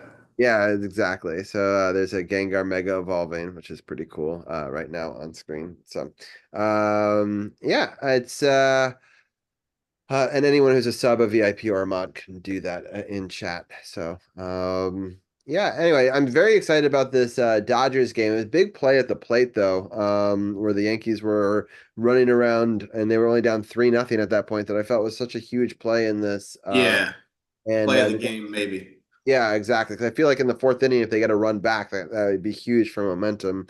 And it ended the inning, in fact, with that play. Dodgers just got a big hit there. Now they've got runners on the corners with 2 outs in the top of the seventh here. So an opportunity for them to try to pile on here. Hopefully, they'll get at least one more run, I think, to give them a little bit more space because the Yankees are always dangerous at home, right? You need as many runs as you can get. And Yeah, they can always hit a homer and come back. yeah, So you for need sure. to pile on runs. Yeah, Adrian just said, "I'm sorry about the Ravens. So many missed catches." Yeah, let's break it down real I quick. feel Adrian's like like, let's get into it. Come on, we're let's delaying waste some the time. inevitable. We're I delaying the know inevitable. we are delaying the Yeah, we got inevitable. to ease into it. All right, so let's get That's into what she it. said. Oh, Yeah, exactly. well done. All right, so in the first quarter, the only score was our old friend Dustin Hopkins, a field goal. Oh, Unfortunately. right. Yeah. Washington wins. Yeah, 3-0 there in the first quarter. The Ravens answer with a Justin Tucker kick of his own, 49-yard, made it 3-3. And then Dustin Hopkins kicked a 33-yard field goal. I know Justin Tucker did miss one, right? I just don't remember where that. Yeah, he made one in the first half, but missed fourth quarter kick from Yeah. 50. Yeah. And at the time, that was an important one because, well, it was before the touchdown. So I feel like it would have Yeah, it got, was a lot earlier than that, but it would have tied it like early in the fourth quarter. yeah, exactly. All right. So then in Lamar Jackson does get a touchdown, makes it 10-6. Winston comes back and gets a touchdown, makes it 13-10. Lamar Jackson passed to Mark Andrews to the right for 7-yard touchdown, makes it 17-13. And then Winston once again gets a touchdown, makes it 20-17, and that's where the field goal would have tied it, but instead they did not. Dustin Yeah. Hopkins marches down the field and kicks a 48-yarder, right? So that puts it to 6. Derrick Henry does rush to the left for a 2-yard touchdown, 241. But I felt even at the time that was too early, right? It's just we left too much time. Yeah, And yeah. it's like, I felt the same. I mean, they had to well, score, what are you gonna but do? You have to score a touchdown, and he's a cheat code in the sense that like he falls forward for 2 yards. So like, it's not like it'd be hard yeah, for them. you can't kneel down and just wait. You got to score when you can score, but that is a ton of time. Right. And in fact, I thought in some ways the Browns scored very quickly. They left a minute and 4 seconds on the clock themselves. Yeah. But Burn they 2 timeouts though. That was the key. yeah. And they got a 2-point fail. So that's why it was 24-29, which I thought was actually an important thing because with a touchdown you win. Unfortunately, because of that missed field goal earlier, that kind of comes back and haunts them, right? Because a field goal would have won it for them in this situation, which I think that they could have played it a little bit differently. Where in this case they needed a touchdown, but they weren't getting. Yeah, I mean that was so much earlier, and Cleveland's scored a touchdown anyway. I don't know. It would have helped obviously, but the whole game would have changed a little bit. I agree, and I think the momentum would have swung in a different way too. So, disappointing loss. I mean, a lot of people were talking about this was kind of like Cleveland's Super Bowl. They had, A little bit, yeah. they really needed to win a game, and it's a kind of a trap game, unfortunately for the Ravens. And Winston Totally a has these trap. games where he plays well, right? It's just he's not consistent, which is why he kept on losing the starting job. But people are like, how is this guy the third? He was like third in the depth chart, right? So, but he was injured earlier in the season.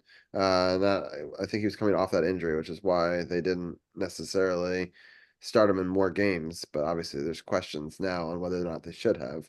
But Tim, any other thoughts on this game? Yeah, I mean, I agree. I think Winston is better than Watson at this point, clearly. And the Browns had more rest. And like you said, it's a huge game for them because it's a division rival and they needed to win desperately. And to the credit of their fans, they, I think, had a sellout or very close. So, their fans still go to games despite all the suffering. So definitely a trap game. The Ravens could have still won at the end with 2 throws in the end zone. Just kind of like Washington yesterday. I mean, you give yourself a chance. You never know. They just didn't convert, obviously. So, they fought hard till the end. They definitely tried their best on the drive, but just very sloppy play. Like Adrian said, tons of drops. Not just offense, though. A lot of big interceptions were dropped because Winston was sharp and had a couple touchdowns, but he also fumbled once that led to a touchdown, but should have thrown probably 3 or 4 interceptions that were just dropped. And the biggest one was on the last drive of the game, one play before the touchdown that was the winner. So if Hamilton just catches that easy one, the game's probably over because Cleveland would need to get a 3-and-out, get the ball back, no timeouts, and then score with under a minute. So probably, Henry just gets a first down and the game's over. So Hamilton is a big GOAT, even though he did have a strip sack and played okay overall. I just feel like it's a game that I think long term at the end of the season won't cost them a ton because they'll probably still end up making the playoffs. And once you get in, I mean, all that matters is where you end at the end of the season. But they have a lot of things to correct. And they have 2 home games in a row now, which is nice. So I think they'll get right, but they really need to focus on the defensive tape because the secondary is getting shredded for the most part.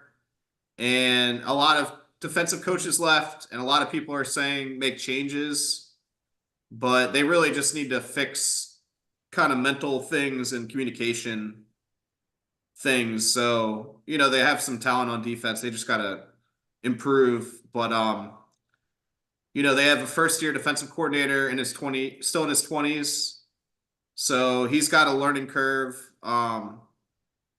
Their defensive coordinator last year is a head coach, so losing him hurt, but the offense still looked pretty good, but just also drops on by receivers too. So I just think it's a classic boneheaded game. And, Just classic trap.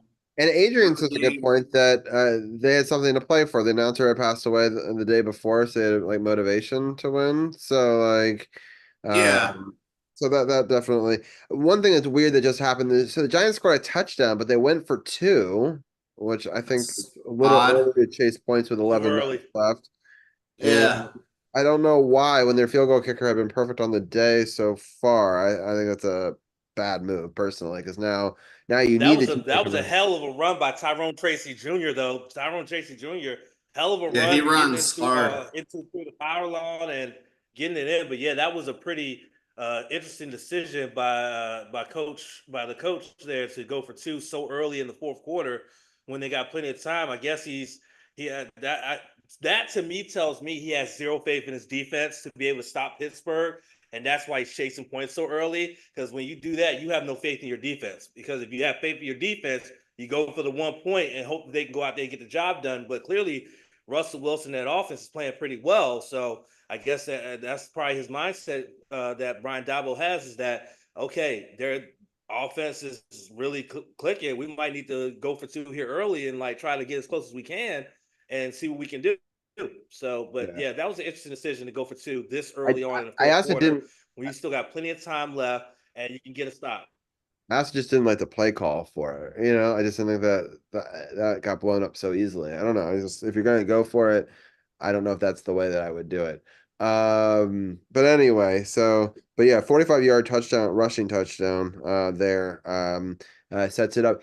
There had been 24 drives in a row without a touchdown. It was the longest in the NFL before that touchdown. For So the Giants, you mean? the Giants, yeah. That's pretty bad. Yeah. So, so that'll be interesting. We'll see. Right now the Steelers have a 97% chance to win. It's And pretty.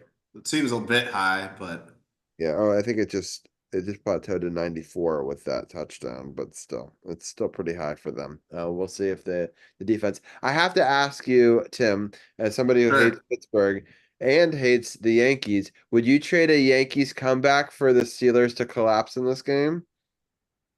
I'm gonna get both. That's what I'm gonna say. I don't need to trade shit. Nah, you got fit. Nah, you got fit. Nah, don't It's a No, compliment pick. me like that. It's a pick. That's the challenge. I will actually take the Yankees loss just because I was mentally prepared for the Steelers to win because the Giants stink. Okay. And just, I feel like this is a season ending loss. Pittsburgh's season will be ended slightly later by Right. somebody else. So, Fair. That's fair. But I mean, you could have an opportunity to not lose a game to them in the yeah, I standings. mean, it would keep first place with a tie. So that would be good. But Yeah, that's I still stand by that answer just because it's a World Series, you know. I don't know. I think it's I'd definitely a rather more cripple my important win. opponent at this point. Yeah, I was just wondering how much you care, right? Or how much you hate Pittsburgh. Is it more or less than the Yankees? And clearly the Yankees are more. So it's an interesting I mean, answer. I think if it was like a Super Bowl versus a World Series, I would say I want Pittsburgh to collapse. All right, there you go. That's fair. That's fair. That's a Yeah, fair answer. if it's 1-1. Yeah, it's 1-1 right now. It's a little bit different in that. All right, so Yeah, a good question. I appreciate it. You made Yeah, me think. there you go. That's my job, right? I got a question for Tim though. I All got a right, there you question for go. Tim. Tim, what was your reaction to the Hail Mary finish in the Commanders game yesterday? Yeah. Oh, I have a crazy story about that. That was random. So I was just driving home and thought that the game was over, assuming that they had lost, but I was flipping through the radio and stopped on 100.3, literally just for that play. So I Oh. just heard that play in my parking lot as I was parking. And yeah, like the radio guys did a great job. They were just screaming at the top of their lungs. And then I just watched it on YouTube after to actually see the play.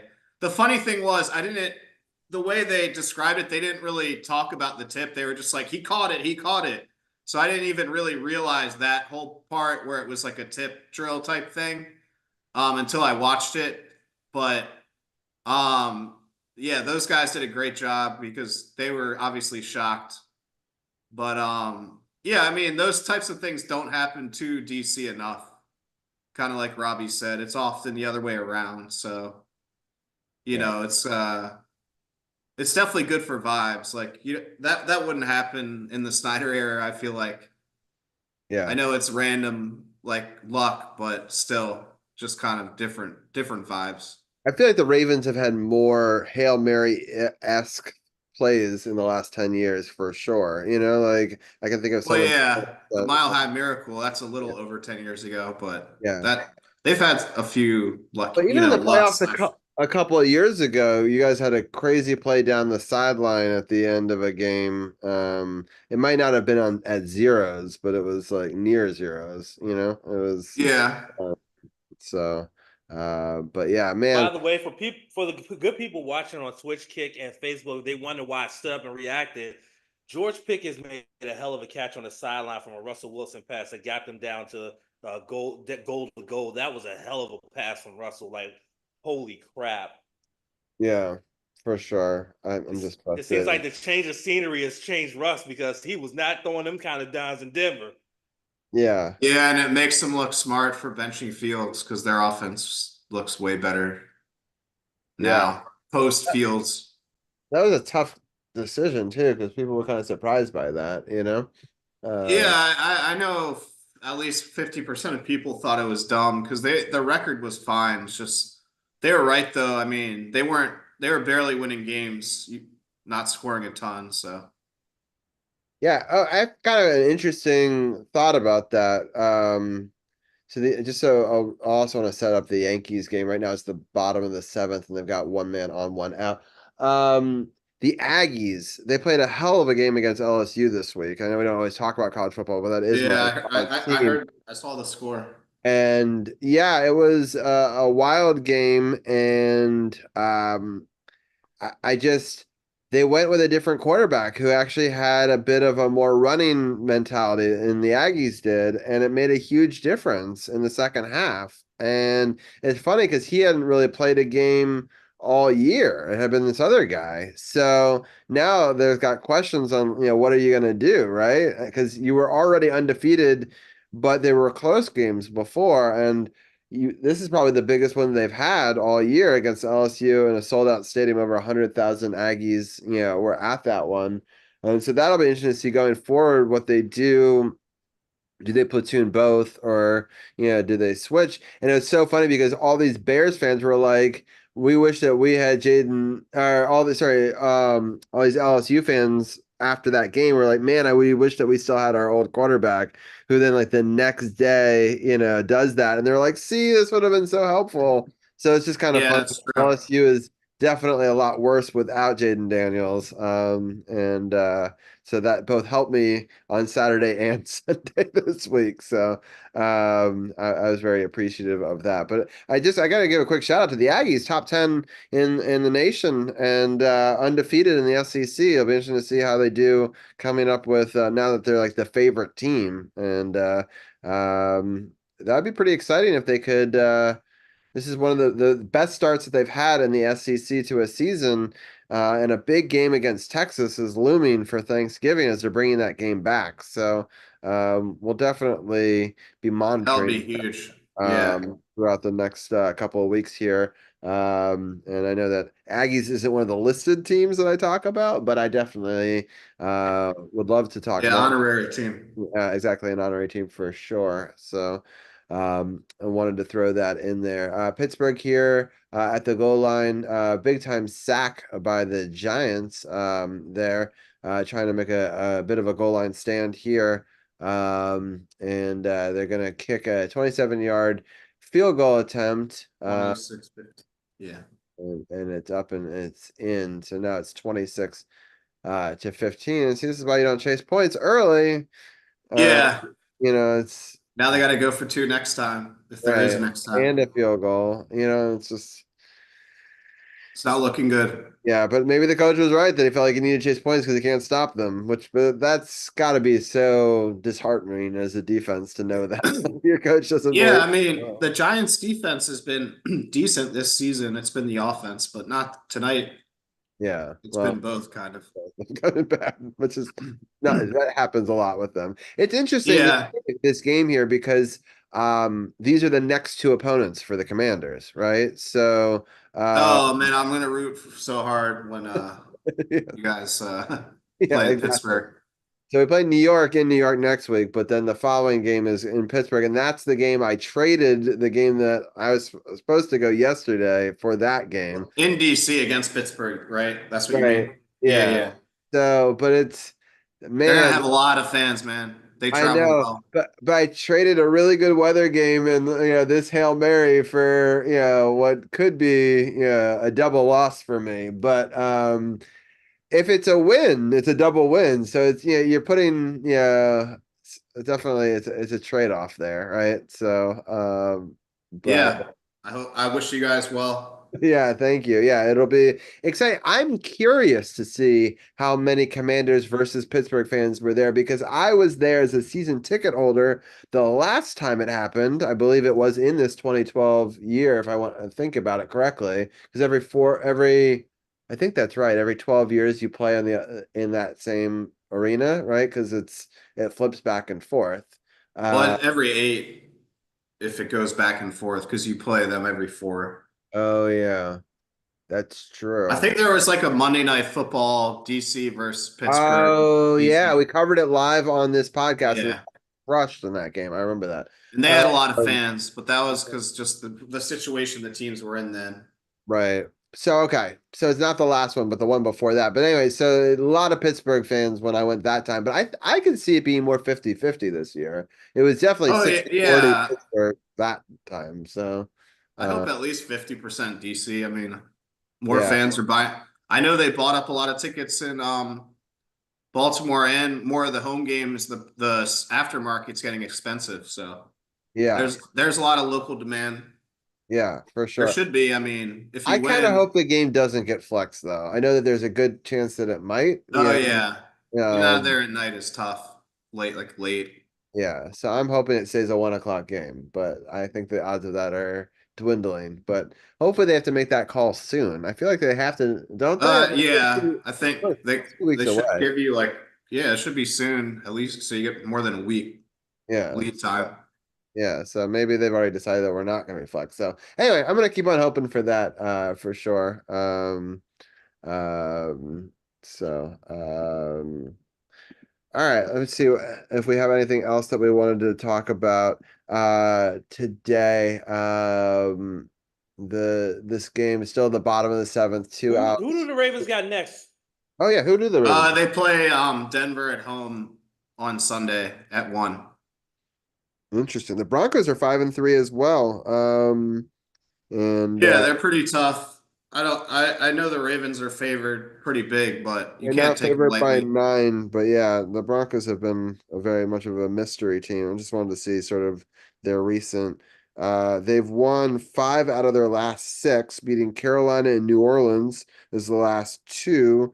They lost to the Chargers, and then they won the 3 before that. They beat Tampa Bay, which is impressive in Tampa Bay. They won at the Jets, which is not very impressive, and only beat them 10-9.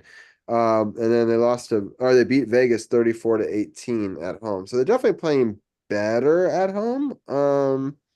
It's But in Baltimore though, that's the key. And right, so it's that's like what, at 1, so yeah, that should definitely, usually that's bad for the West Coast team. yeah, hopefully that will continue. So that game would be the CBS game. And I assume ours is the Fox game next week. Yeah, it is. So both games will be at 1. And so that'll be interesting for sure. Big update in the Yankees game. They just struck out to end the 7th. Oh, nice. Awesome. It's a really bad call, to be honest. Let me know if you see the. I haven't seen it yet. All right. Is this a strikeout, you said? Yeah, I think it's gonna be the next I'm pitch. probably ahead of you. Yeah, you are, but that's fine. I'm happy it was good news. Oh yeah, that is a bad call. I'll admit it, but I'll take it. whatever. So They've won how many 37 World Series before? yeah, exactly. I think it's 27, but yes, yeah, Yeah, it's way too many. too many. Steelers are up still 26-15, and with that, I think I'll let you go, Tim. Thank you for giving. Yeah, the it's been awesome, guys. perspective. Good to see you.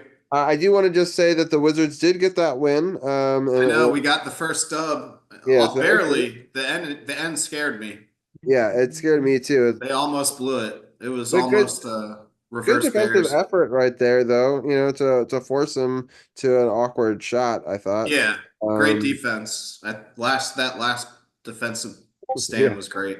Exactly. After allowing Yeah, 119 points. Koulibaly. It shouldn't have got there, but Yeah, but Koulibaly was clutch when he needed to be. Let me tell you something. yeah, These that was a first good. 3 games. These first 3 games, even though the Wizards are 1 and 2, these first 3 games, Koulibaly has shown why he's going to be someone to watch in his second year in the league, because he's doing something nice and something special. So I think we definitely need to keep an eye on that kid, because he's going to be something special. Especially he's got that confidence because of the fact that he's come home with a silver medal for France.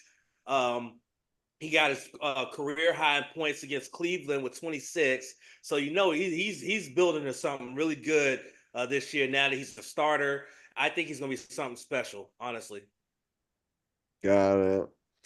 Yeah, I think so too. Yeah, So it's man. a home and home. We're playing Atlanta again, this time in Washington on Wednesday. You know they're going to want revenge on that.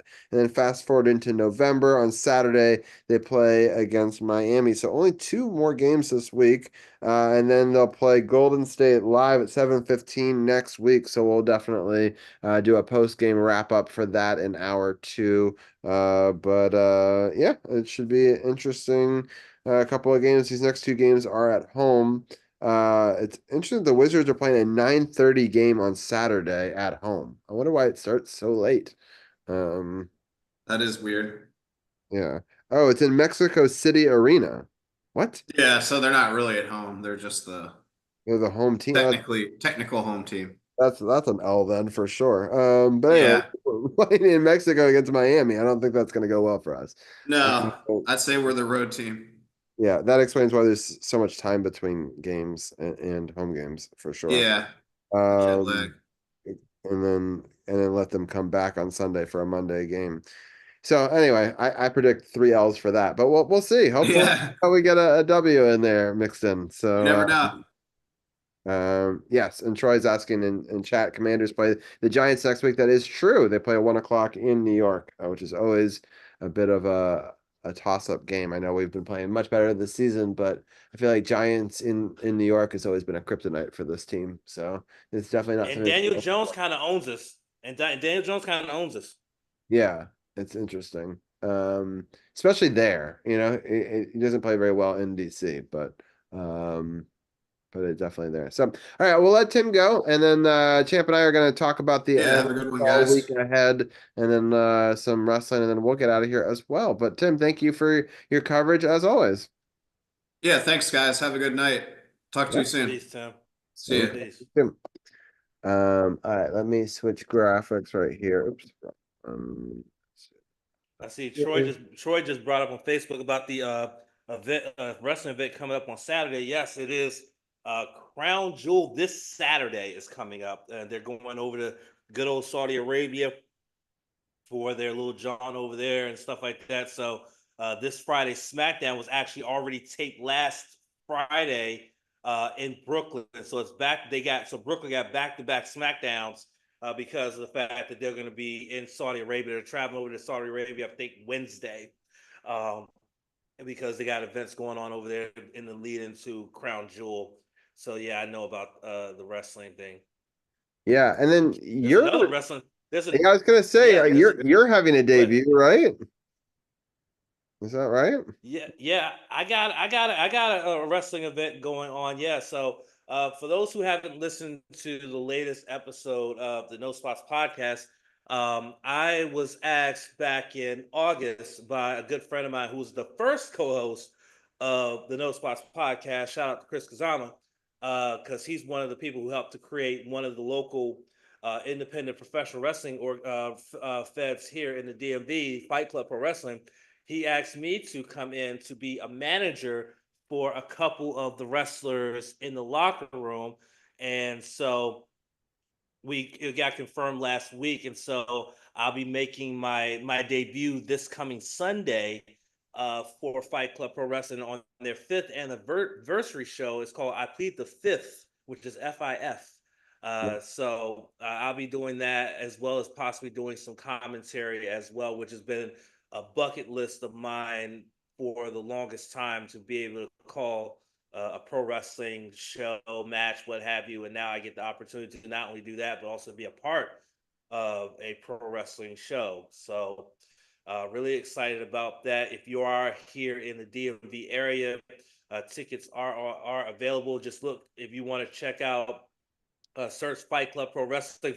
Oh, fumble! I know. I was waiting for you to see it. Big fumble for the Steelers here, and the Giants will get the ball. So there's still hope that they can come back in this game.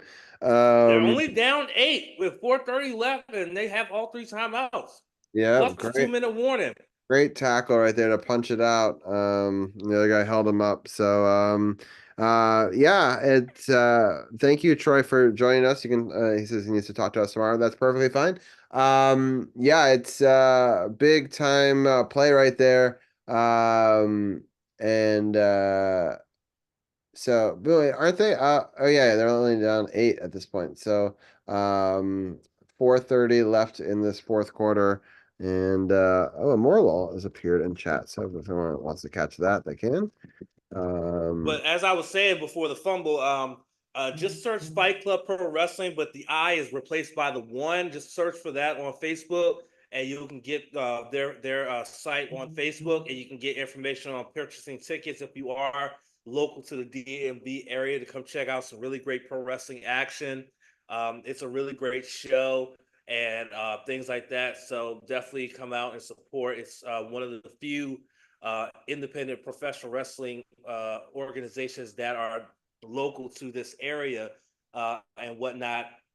And they also, had to go through some hardships. They were basically doing shows in DC, but the DC Athletic Commission made it harder to host wrestling shows and whatnot. So they are, they had to move to Maryland, and so now they do the shows in Maryland because the Maryland Athletic Commission isn't I wouldn't say as strict, but they don't make it more, they don't make it as difficult as DC does when it comes to trying to put together a wrestling show and whatnot. So come on out and check it out if you're a wrestling fan. Even if you're not a wrestling fan but want to get into it, the best way to get into wrestling, just see it from the indie level to understand like the passion and understand the drive that these young men and women have to want to get to that next level, to go from performing in front of 100 people in a American Legion Hall to performing in front of tens of thousands in an arena or 50 plus in a stadium. You know, when you look at these bigger feds, you see like some of them still have that passion, even though they are performing in front of big crowds and they're getting the big money, but they have that passion because they want to keep doing that. But when you come and see an indie show, you see even more passion because they want to get there. They're wrestling for a couple $100 and whatnot, and just to get their name out there. These are individuals. These are men and women who are driving 2, 3, 4, 5 hours from home to perform in these shows. Okay, and that's the one thing that people have to understand when it comes to indie wrestling is that these guys they don't get the fancy flights that are booked by the company they work for to come in and wrestle. They gotta pay their own way to get there. They gotta drive cars. They gotta pay for gas and amenities if they gotta stay over and whatnot. If it's a long trip, things like they got to pay for all that themselves just to get there, to get a couple $100 and to perform in front of people just to get their name out there. So that's why, I'm happy that, my good friend Chris Tazama asked me to be a part of it.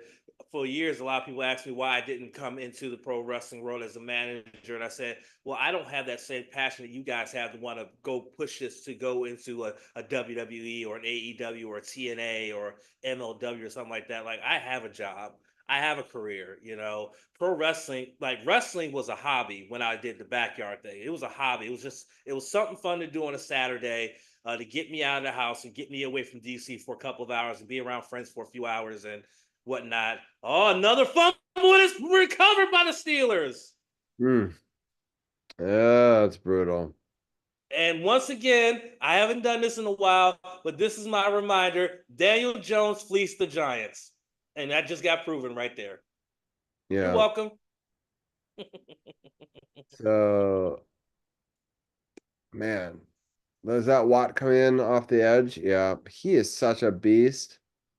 TJ Watt is just that dude, man. Oh, just mop, just ate all that up and got around the guy and hit the arm, caused the fumble, gathered the running back went out on a route. They should have, if they knew where TJ Watt was, you needed to change the protection to max protect so that running back chips TJ Watt coming off the edge. That way that doesn't happen. But instead, they decided to send the running back on the route, and that's what led TJ to beat the right guard, or the right tackle, I should say, right off the ball and just get there and get the strip sack. For sure. They still have 3 timeouts, and there's a flag on. Oh no, the flag is against the Giants, which gives them a first down. 2:53 left. And It's defensive holding, and that really kills you right there. Because if you could force a 3-and-out, use your timeouts on that side of the 2-minute warning, there's definitely a chance, and there still is. They could still use their timeouts and the 2-minute warning. They could get the ball back here if they, yeah, bend don't break kind of thing. But Right. it's going to be tough for sure. Let me do a quick share screen. And then, but I did put the link for the Eventbrite in both the Facebook chat and the Twitch chat as well, if people are in the area and want to be a part of that. Yeah, Uh, that'd be great. um, I'm doing terrible in this pick'em, 13th place, worst year ever on the pick'em.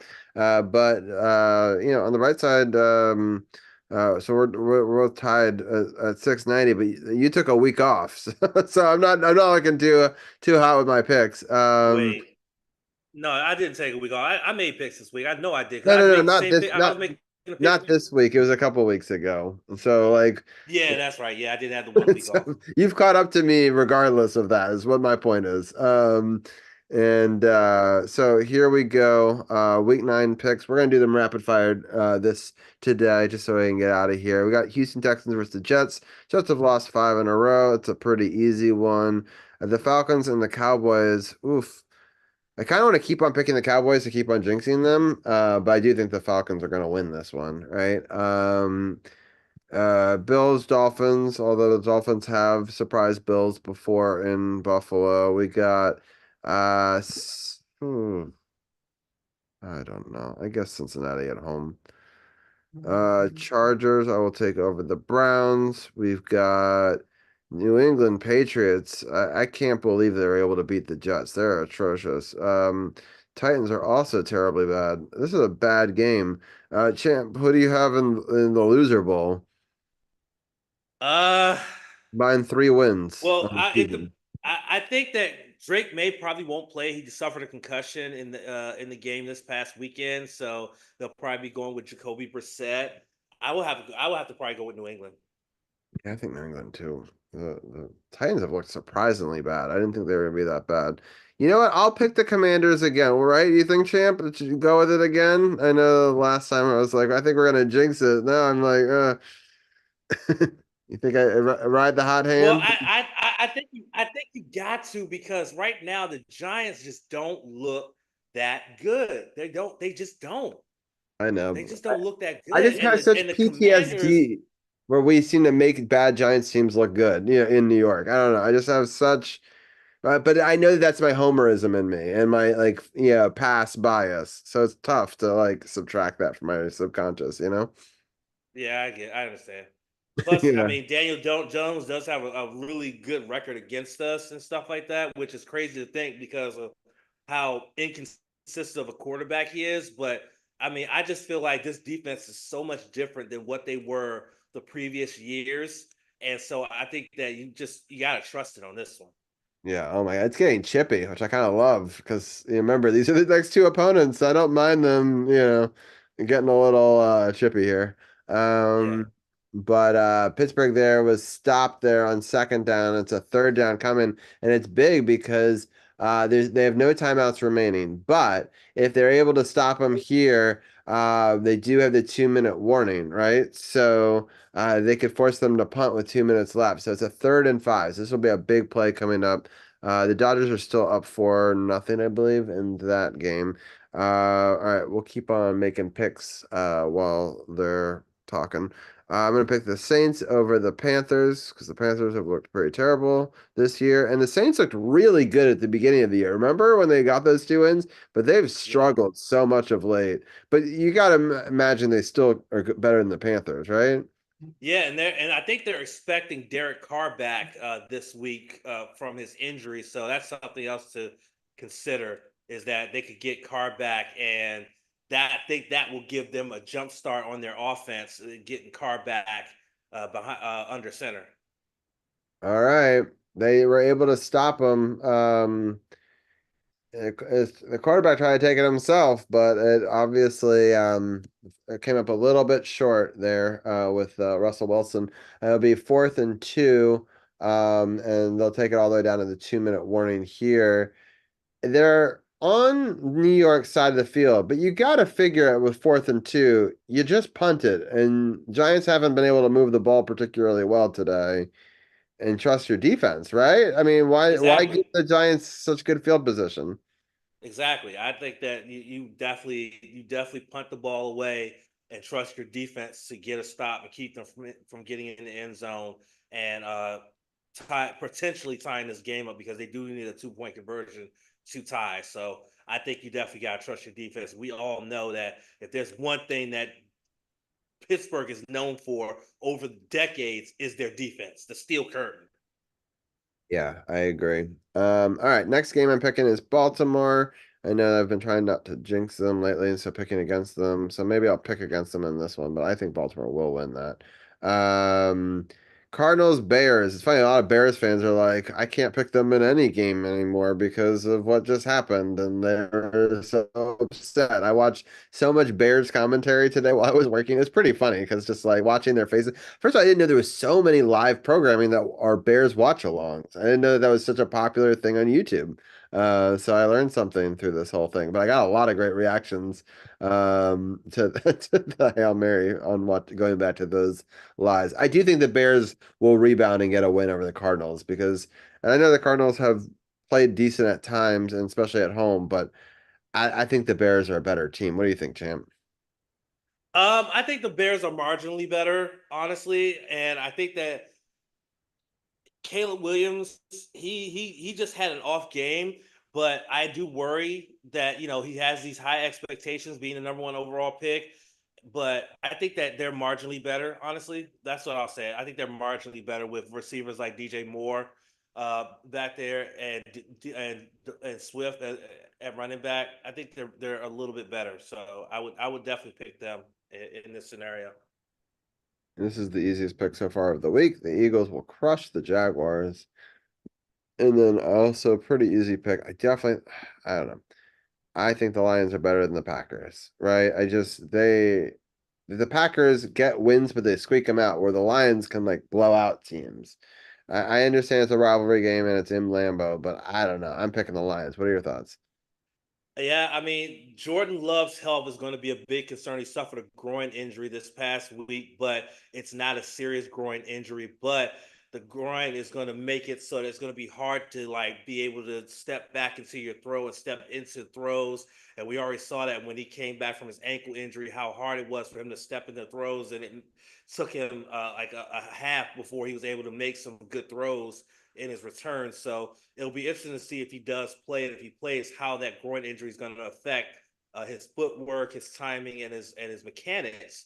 So I would definitely pick Detroit in this one. I'm pretty sure Britt would hate me for picking Green Bay. She's a Green Bay fan, but I mean, Jordan Love's health is going to definitely be a big factor and a big focus in this one.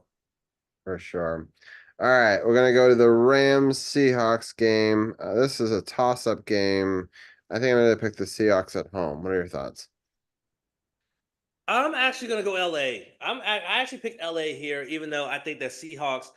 Everybody knows that playing in Seattle is one of the toughest venues in the NFL. The 12th man never disappoints, no matter how bad no matter how bad the team is. That 12th man is going to be there. But this team plays really well, so the 12th man is going to be there. But I think LA, I think they have something to prove here. So I think I'm going to go. I went LA, but the choice is also yours. But I'm going with LA. Yeah, all right. We got prevent defense going on here, which gives the Giants a shot. They did end up punting, which is the right call. They're starting on, within their 20. So a good punt there. A good out route, right? You take what's given in these sort of prevent defenses, and it's now 2nd and 1. They're playing back, right, soft. It's the same sort of plays that Jane Daniels was taking advantage of in our game.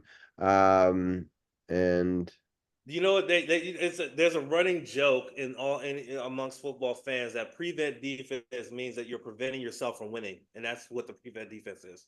I agree. What are they looking at here? So he has the ball. He takes 1, 2, 3. He's short of the line to gain, and then he hits the thing. I just don't know what they're reviewing.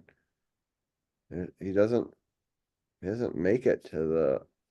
They're wondering if he put his hand forward and got a first down, but I don't think he did. I know he hit the pylon, but he was already out of bounds before that. I think Yeah, it's his knee was down. His knee was down. Looked like at the 20. yeah, I think it's 2nd and 1. Yeah, his Interesting. knees. Yeah, his knees down at the 20. These are the kind of official rules I don't particularly love because it just like slows the whole thing down. Anyway, Well, I think that was this is initiated by the booth. This is no, booth no, rule. it has This is to be. It's not within the too. 2 minutes, so Yeah. it is. But it's just like, ugh. All right, got Vikings, Colts. I'm gonna pick the Vikings, although the Colts have been pretty good at times this year. What are your thoughts? Yeah, but Anthony Richardson has struggled recently, and he's been catching a lot of flack because late in the game, when it got down to third down, he asked his coach to be pulled because he needed a breather because he was tired and whatnot. And so now a lot of people are questioning his conditioning and his commitment to the team. That in a late game, especially in a when you're trying to come back, that you're supposed to be the franchise quarterback, and you ask for a breather and had Joe Flacco have to come in to relieve you for a quick look, couple plays and stuff like that. So that's going to be looming for them. And the Vikings kind of have gotten exposed the last couple of games. So this is a toss up, but I was honestly picking Minnesota, honestly, because Anthony Richardson has struggled recently, and I think that's going to be a big thing. Yep. Welcome into the stream, Scribe, and have a good night, Adrian. Thank you for tuning in. Scribe is a good friend and creator here on Twitch, does letter art on Tuesdays and Thursdays. 2nd and 1 here. The Giants get a first down. But interesting play design here. Uh just because it takes a lot of time to get back up. For just I know they got the first down and that's important, but Yeah, I I'm a don't. bit behind you, so I just got the first Oh down. yeah. All right, incomplete pass there. All right, so 1:15 left here in the fourth quarter. 2nd and 10. But welcome on in to the stream, Scribe. All right, so that's the Sunday night game, which makes sense. It's a good game to flex. So that'll be on NBC. And then the Monday night game that we'll be covering live next week will be the Kansas City Chiefs, who are undefeated against the Tampa Bay Buccaneers. And no one seems to be able to beat Kansas City. I really wonder who's going to be the team to knock them out. What are your thoughts? Um, if Mike Evans plays, Tampa Bay has a chance. I don't think that they're going to be the 1-7-1, but if Evans plays, he's going to give them a chance. Oh, what a catch down the seam! I know. Big play in there to get it to midfield. And then the next play, which you haven't seen yet, is an out route to get stop the clock. Makes it 53 seconds um, here in the game. So in a similar place to where we just saw the Commanders. But they can't walk off on a touchdown without an extra point, and they need a 2-point conversion. But they do have more time. I have 53 seconds left to go about 50 yards. So we'll see right here what they do. And This is interesting. I mean, Daniel Jones has been kind of up and down this whole game, but he's been poised in this one, 4 or 5 for 43 yards on this drive. I mean, you can't run at this point. You're definitely going to be passing, which is why you see they're playing again prevent defense, only rushing 4. yeah, Oh my goodness! the two Again, guys take the same guy. finding holes in a prevent defense zone. Yes. So you just saw that the out route that gets them to the 35. And Daniel Jones is back to throw. Yeah, he found a hole in the zone. Oh wait, well I'm looking at the replay. Like I said, I like how he found that hole in that prevent zone and Yeah. just went down there and found the sidelines. That was really well done. That's just good awareness by the wide receiver. Yep, try to take 10 yards at Oh, 10 that seconds. was Try to do it in chunks, right? And then get yourself in a place where you're only in the yeah, 20-yard exactly. line with 15, 20 seconds left and take a couple shots at it. That's the goal, right? Exactly. And they're definitely marching down. Incomplete on that first down. And 42 seconds left here. Let's see if Daniel Jones and is it picked? No. Second down and 10. Oh my God! I think he just You got picked. two receivers up top to the left. You got one to the right, and a tight end. Looking, throws, and that is picked off. That's game. That's ball game. Daniel Jones. Danny dies. Well, Yeah. Well, I mean, how many times are they going to call the out route, right? I mean, they kind of, I don't know. I mean, it's what we talked about that was working, but then they made the adjustment, right? So, exactly. um, and that time he can't make that throw. First, he overthrew the guy into double coverage, which is not a good. Not only that, but he overthrew him. Right. He overthrew the right, exactly. Overthrew him into the guy. So, yeah. Anyway, that sucks. I was kind of hoping that they were gonna have a comeback there. But Pittsburgh Steelers survive. And will make the Giants that much more angry when we get to play them next week. Woo! Well, I mean, the problem with that pass was that Daniel Jones didn't have his feet set. He had I his was feet gonna shuffling all say over the that. place and was just throwing. Looked like he was throwing off his back foot, and that's why the ball kind Good of on him. sailed on him, and it just went right over top of over the running back in the flat and right into the hands of the DB. 22nd straight win at home on Monday Night Football for the Steelers. Holy crap! Wow. Yeah, we were part of that. Anyway, the yeah, that's you said it exactly right. That's exactly how I saw it. Was he did not get his feet set. He didn't see the second guy coming across and didn't get his feet planted and just threw a lame duck up there and the guy came down with it, right? So unfortunate. Right now it's still 4-0 in this Dodgers game, top of the 8th inning. It's funny because Tim was convinced that this game was going to be over before the podcast was over. I wasn't so sure because I know that a lot of these World Series games tend to last longer. There is these new rules to try to speed up the game, but clearly it's still over a 3-hour sport, even with all of Yeah, that. Um, exactly. Sorry, we're at the, is it the top of the 9th now? No, it's the top of the 8th. I'm sorry, I gotta get up. It is top of the 9th. Okay, so top of the 9th, the Dodgers are at bat right now. I'll let people watch the end of this game on their own. Oh, wrestling. We haven't talked about that. So I'm picking Kansas City here, and then I'm gonna do 50 combined points or something just to get out of that. And then I'm going to switch to our main scene again. And yes, some interesting stuff with the original bloodline coming back together in action and sort of setting the stage. So I know you had a lot you talked about on the podcast this week, but let people know as we're sort of leading up into this big pay-per-view event, and then there'll be a Raw and a SmackDown that were already pre-filmed, I believe. At least the SmackDown was, right? Well, SmackDown was already filmed last Friday in Brooklyn. Raw was live from Hershey, which also was where the same arena where NXT Halloween Havoc took place Sunday night, which saw one championship change hands. Fallon Henley, Fatal Influence, won the championship in what was a spinner's choice match for where. Fatal Influence decided on a gauntlet match for Kaylani Jordan to defend her North American Championship. She was able to defeat JC Jane and Jasmine Nix, but then they ended up getting involved towards the end, allowing Fallon Henley to get the victory and become the new North American champion. Fallon Henley's now the second women's North American champion for NXT. Obafemi was unable to retake the NXT North American Championship from Tony D'Angelo, thanks to the family, in a tables, ladders, and scares match. Julia and Stephanie Vaquer were able to defeat Roxanne Perez and Cora Jade, with Stephanie Vaquer pinning Roxanne Perez, the NXT Women's Champion. So it looks like those two are going to eventually go at it for that championship somewhere down the line.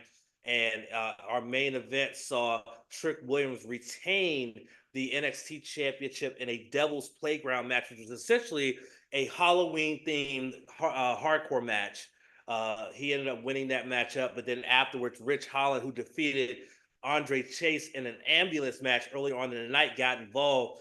But Bubba Ray Dudley, who was there with his Busted Open Radio co-host Dave LaGreca covering the event, got involved after Rich Holland twice interrupted him during the event and decided he decided to get in there and get physical with Rich and with All Ego Ethan Page. So it looks like Bubba's going to be might be sticking around and hanging around NXT and doing something with that little angle and stuff like that. There was a bit of an update when it came to the Bloodline situation. It happened on Raw. I'm not going to say what it was. You're just going to have to watch and see. But it's looking like we're pushing towards a Bloodline Civil War coming up at Survivor Series, which is going to be the next PLE after Crown Jewel. Crown Jewel is really setting up pretty nicely. You have the two matches that are going to determine the Crown Jewel champions on both the men's and the women's side. Seth Rollins taking on Big Bronson Reed. You got a lot of stuff going on. So I mean, WWE's really got the momentum going now when it comes to their shows and their PLEs. They've got the right formula.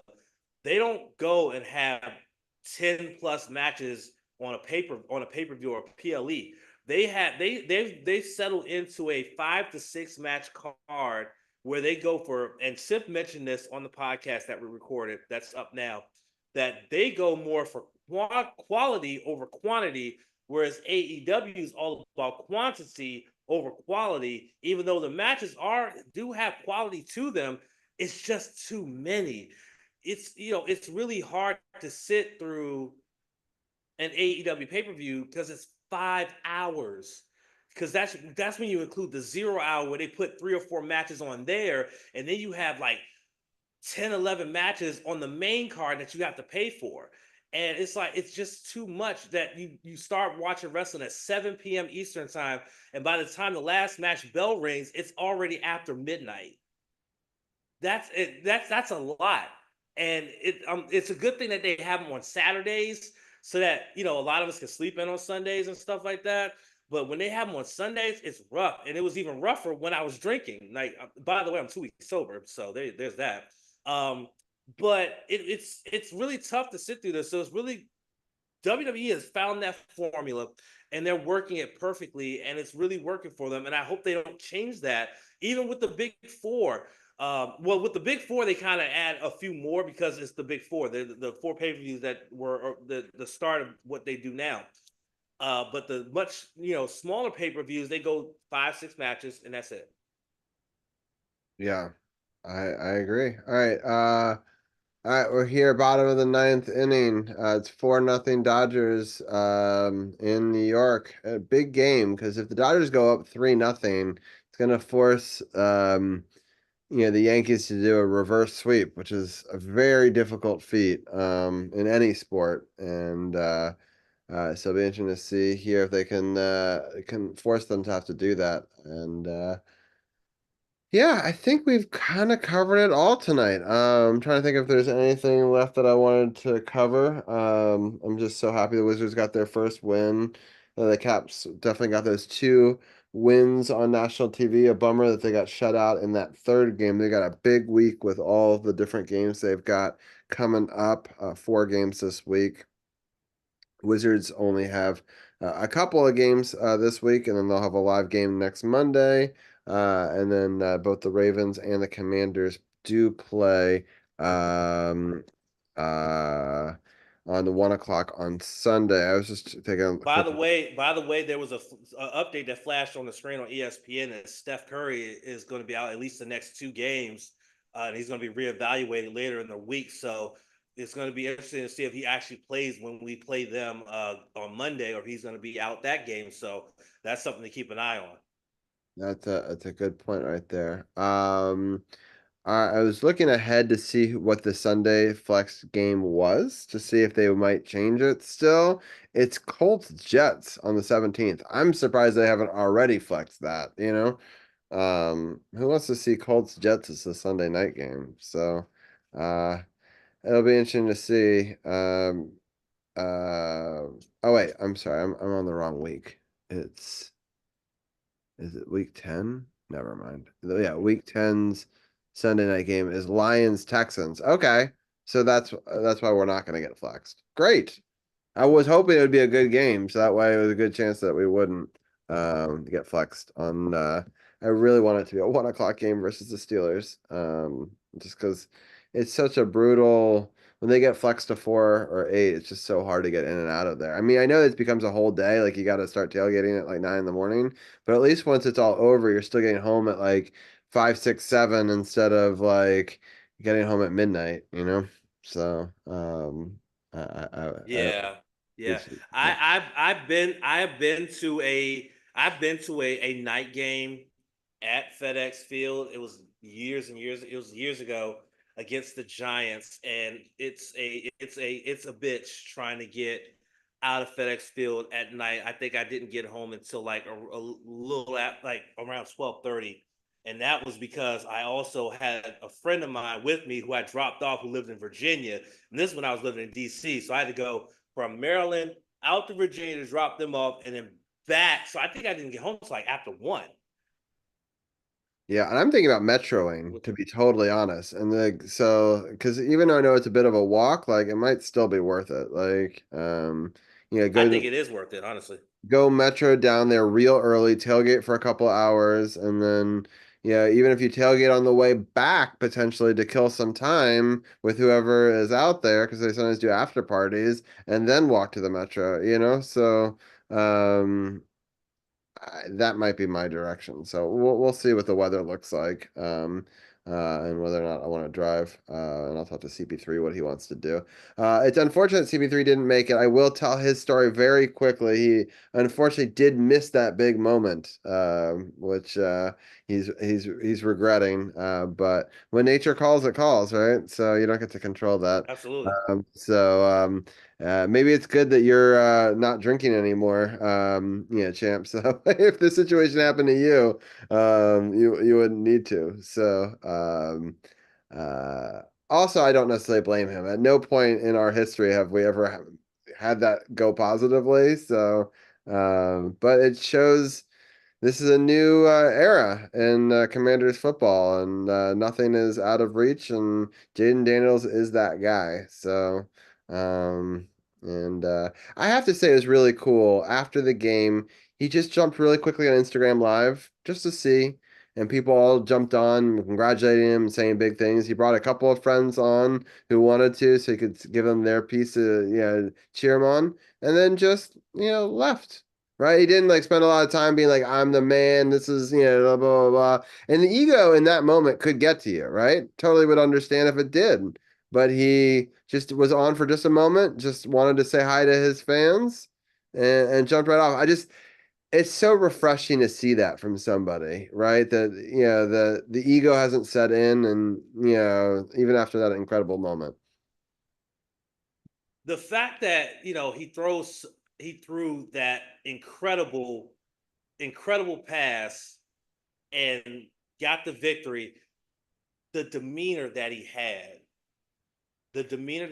after the game was just incredible. He wasn't over the top and everything. He was just very calm. Even his post-game interview with Tracy Wolfson after the game, he was just very calm. He was very cool and just very low-key and humble. That's just something you don't see every day, like that, just that humility and just that calmness, because he knew, that's a pressure pack situation. You had less than 15 seconds and you had to drive the length of the field to win the game against the team in a game that was flexed, because it's showcasing the top two teams.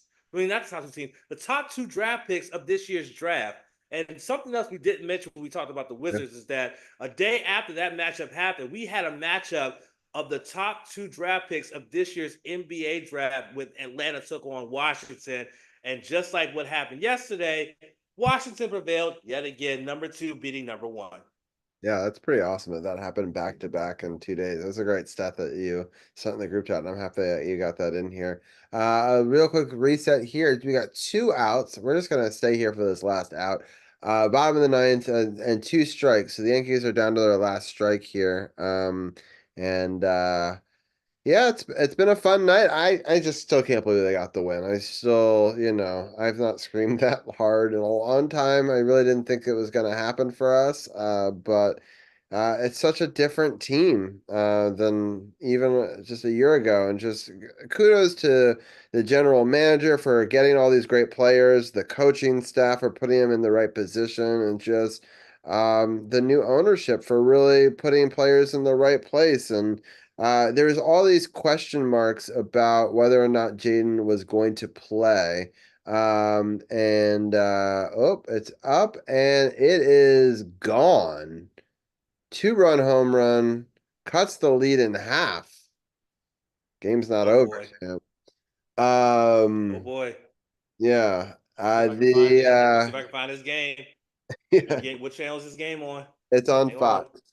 I might. Yeah. Okay, hang on. I'm about to put this game on. See what's going on here. Yeah. Jesus Christ. So yeah, it's just they've done so many things to improve the situation, from the fan experience to adding a better hotel. And Candy did a great job talking about all their improvements. One thing she didn't discuss as much about was, I read that they put in VR technology. And Champ, have you heard about this, where I have not. Jaden Daniels puts on a VR set and they run through plays, so that way it's less reps on the body but reps on the mind. Oh And yeah, oh no, I have heard about that. Yes. Yes, yeah, I have heard about it. and what was crazy is he did that at LSU too. So it's not a new system for him. And when they heard that he used that system at LSU, they bought all that technology, and it's expensive. But it's such a great future plan, because I really think in the next 2 to 4 years that it's gonna, be a big part of, people's game plans. And I wonder, it's something that is not talked about. No one asked the question. I wonder how much he used it last week. He was hiding from the press. They were playing coy, saying, he isn't going to play and we don't know. And he's smiling, saying, I feel fine, but, who knows, right? To force them to have to game plan for both quarterbacks, which is great. I love it when teams don't, show all the cards, right? But just because we never saw him on the practice field does not mean he wasn't taking VR reps, right? And Exactly. I wonder if he was, because you could take VR reps even with a hurt rib in a different way, that you're not taking hits from, even our own players. You're still going to be hitting him to some extent, right? In practice. Right. So it's a good way that, first of all, our other quarterback gets the reps. So if it does get bad and he can't play again, or something happens to him this week, he's ready, right? But I think he was taking a lot of mental reps. Oh, and it Yep. is Oh, that's it. out. That's it. That's it. Grounder got him out of there. Yeah, 3-0 Dodgers. Let's go. there we go. All right, good job, Dodgers. One win away, the Dodgers are from winning the World Series. Catch us next time on Sports on the Hill podcast to see if they get that one more win. There'll be 2 more games still in New York, right? That goes, well, maybe only one more, but I think the next 2 are, I think they do 2-3-2 right now in the World Series, if I remember correctly. I believe it Yes. is. Yep. So Tuesday and Wednesday, and they would take a game off on Thursday, and then it'd be back in LA on Friday. But we'll see. We might not go past tomorrow. Tomorrow the game starts at 8:08 on Fox. Wednesday would also be 8:08 on Fox, and Friday would also be 8:08 on Fox. And then if there is a game 7, it would be on Saturday at the same time of 8:08 on Fox, right? So we'll know next week if they're able to do the reverse sweep, or how many wins they're able to get. And we'll definitely talk about that at the end of next week's show. Champ, with that, let people know what's happening on this week's No Spots podcast. Yes, we will be recording on Friday of this week, because of the fact that we will be live reacting to Crown Jewel on Saturday. Saturday will be a matinee show, because Crown Jewel will be airing at 1 p.m. Eastern on Peacock, because they are over in Saudi Arabia. So we will have a matinee live stream reactions to Crown Jewel, and then of course I have my pro wrestling thing going on Sunday, which is why we're doing the podcast on Friday. We'll be previewing Crown Jewel, as well as all the build to it from Raw. Of course, we won't have SmackDown, because we'll be recording while SmackDown is airing. and everything like that. So make sure you check us out on twitch.tv/TrueNoSpotSpot for the podcast as well as live stream reactions.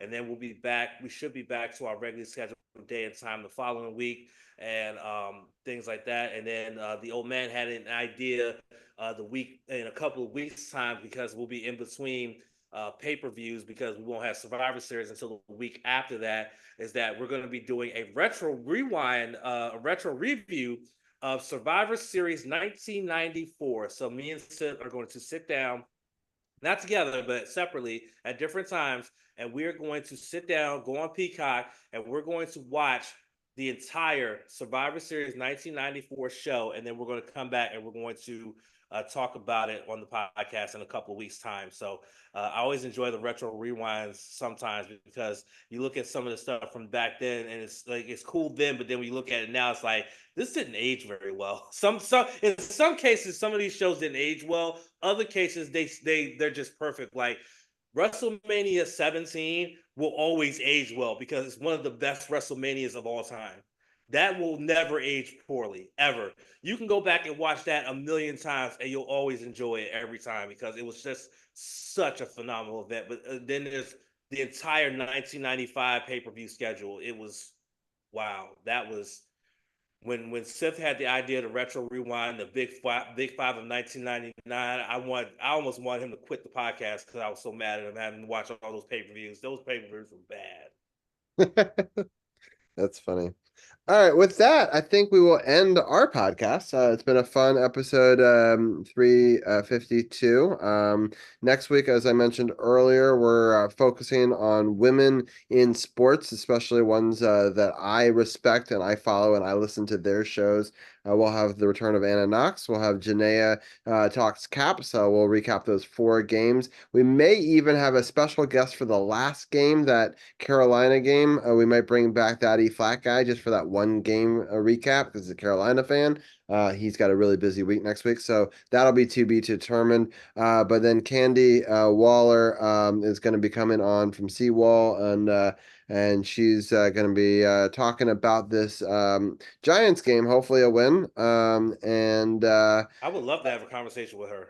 Yeah, you're definitely going to be a part of it. So the 3 of us will have a sit down chat and talk a little bit of that, and then we're gonna, I think maybe Arun or Tim or maybe both will come back on. We'll talk Ravens, and if not, we'll still talk the NFL action, the World Series results, and any other fun sports stuff that we want to talk about, including the results of the big pay-per-view, obviously for WWE as well, and. I look forward to that show. We're going to raid a friend of mine, Al Mal Music. And the only reason we're raiding him is because he's an Eagles fan. And I want to taunt him for still being on top of the division.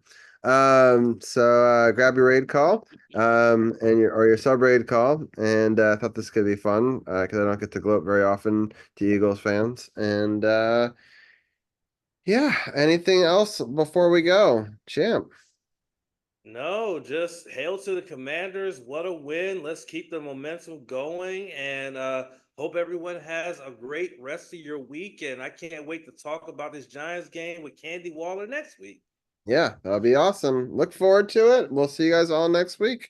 Have a happy Halloween. And thank you for tuning in. And yeah, it's been fun. And I'll definitely be a Charizard. And hopefully you guys all have a great Halloween as well. And I was gonna put the thing back up for a second while we're doing it just to get the effect one last time of the Charizard. Sayonara.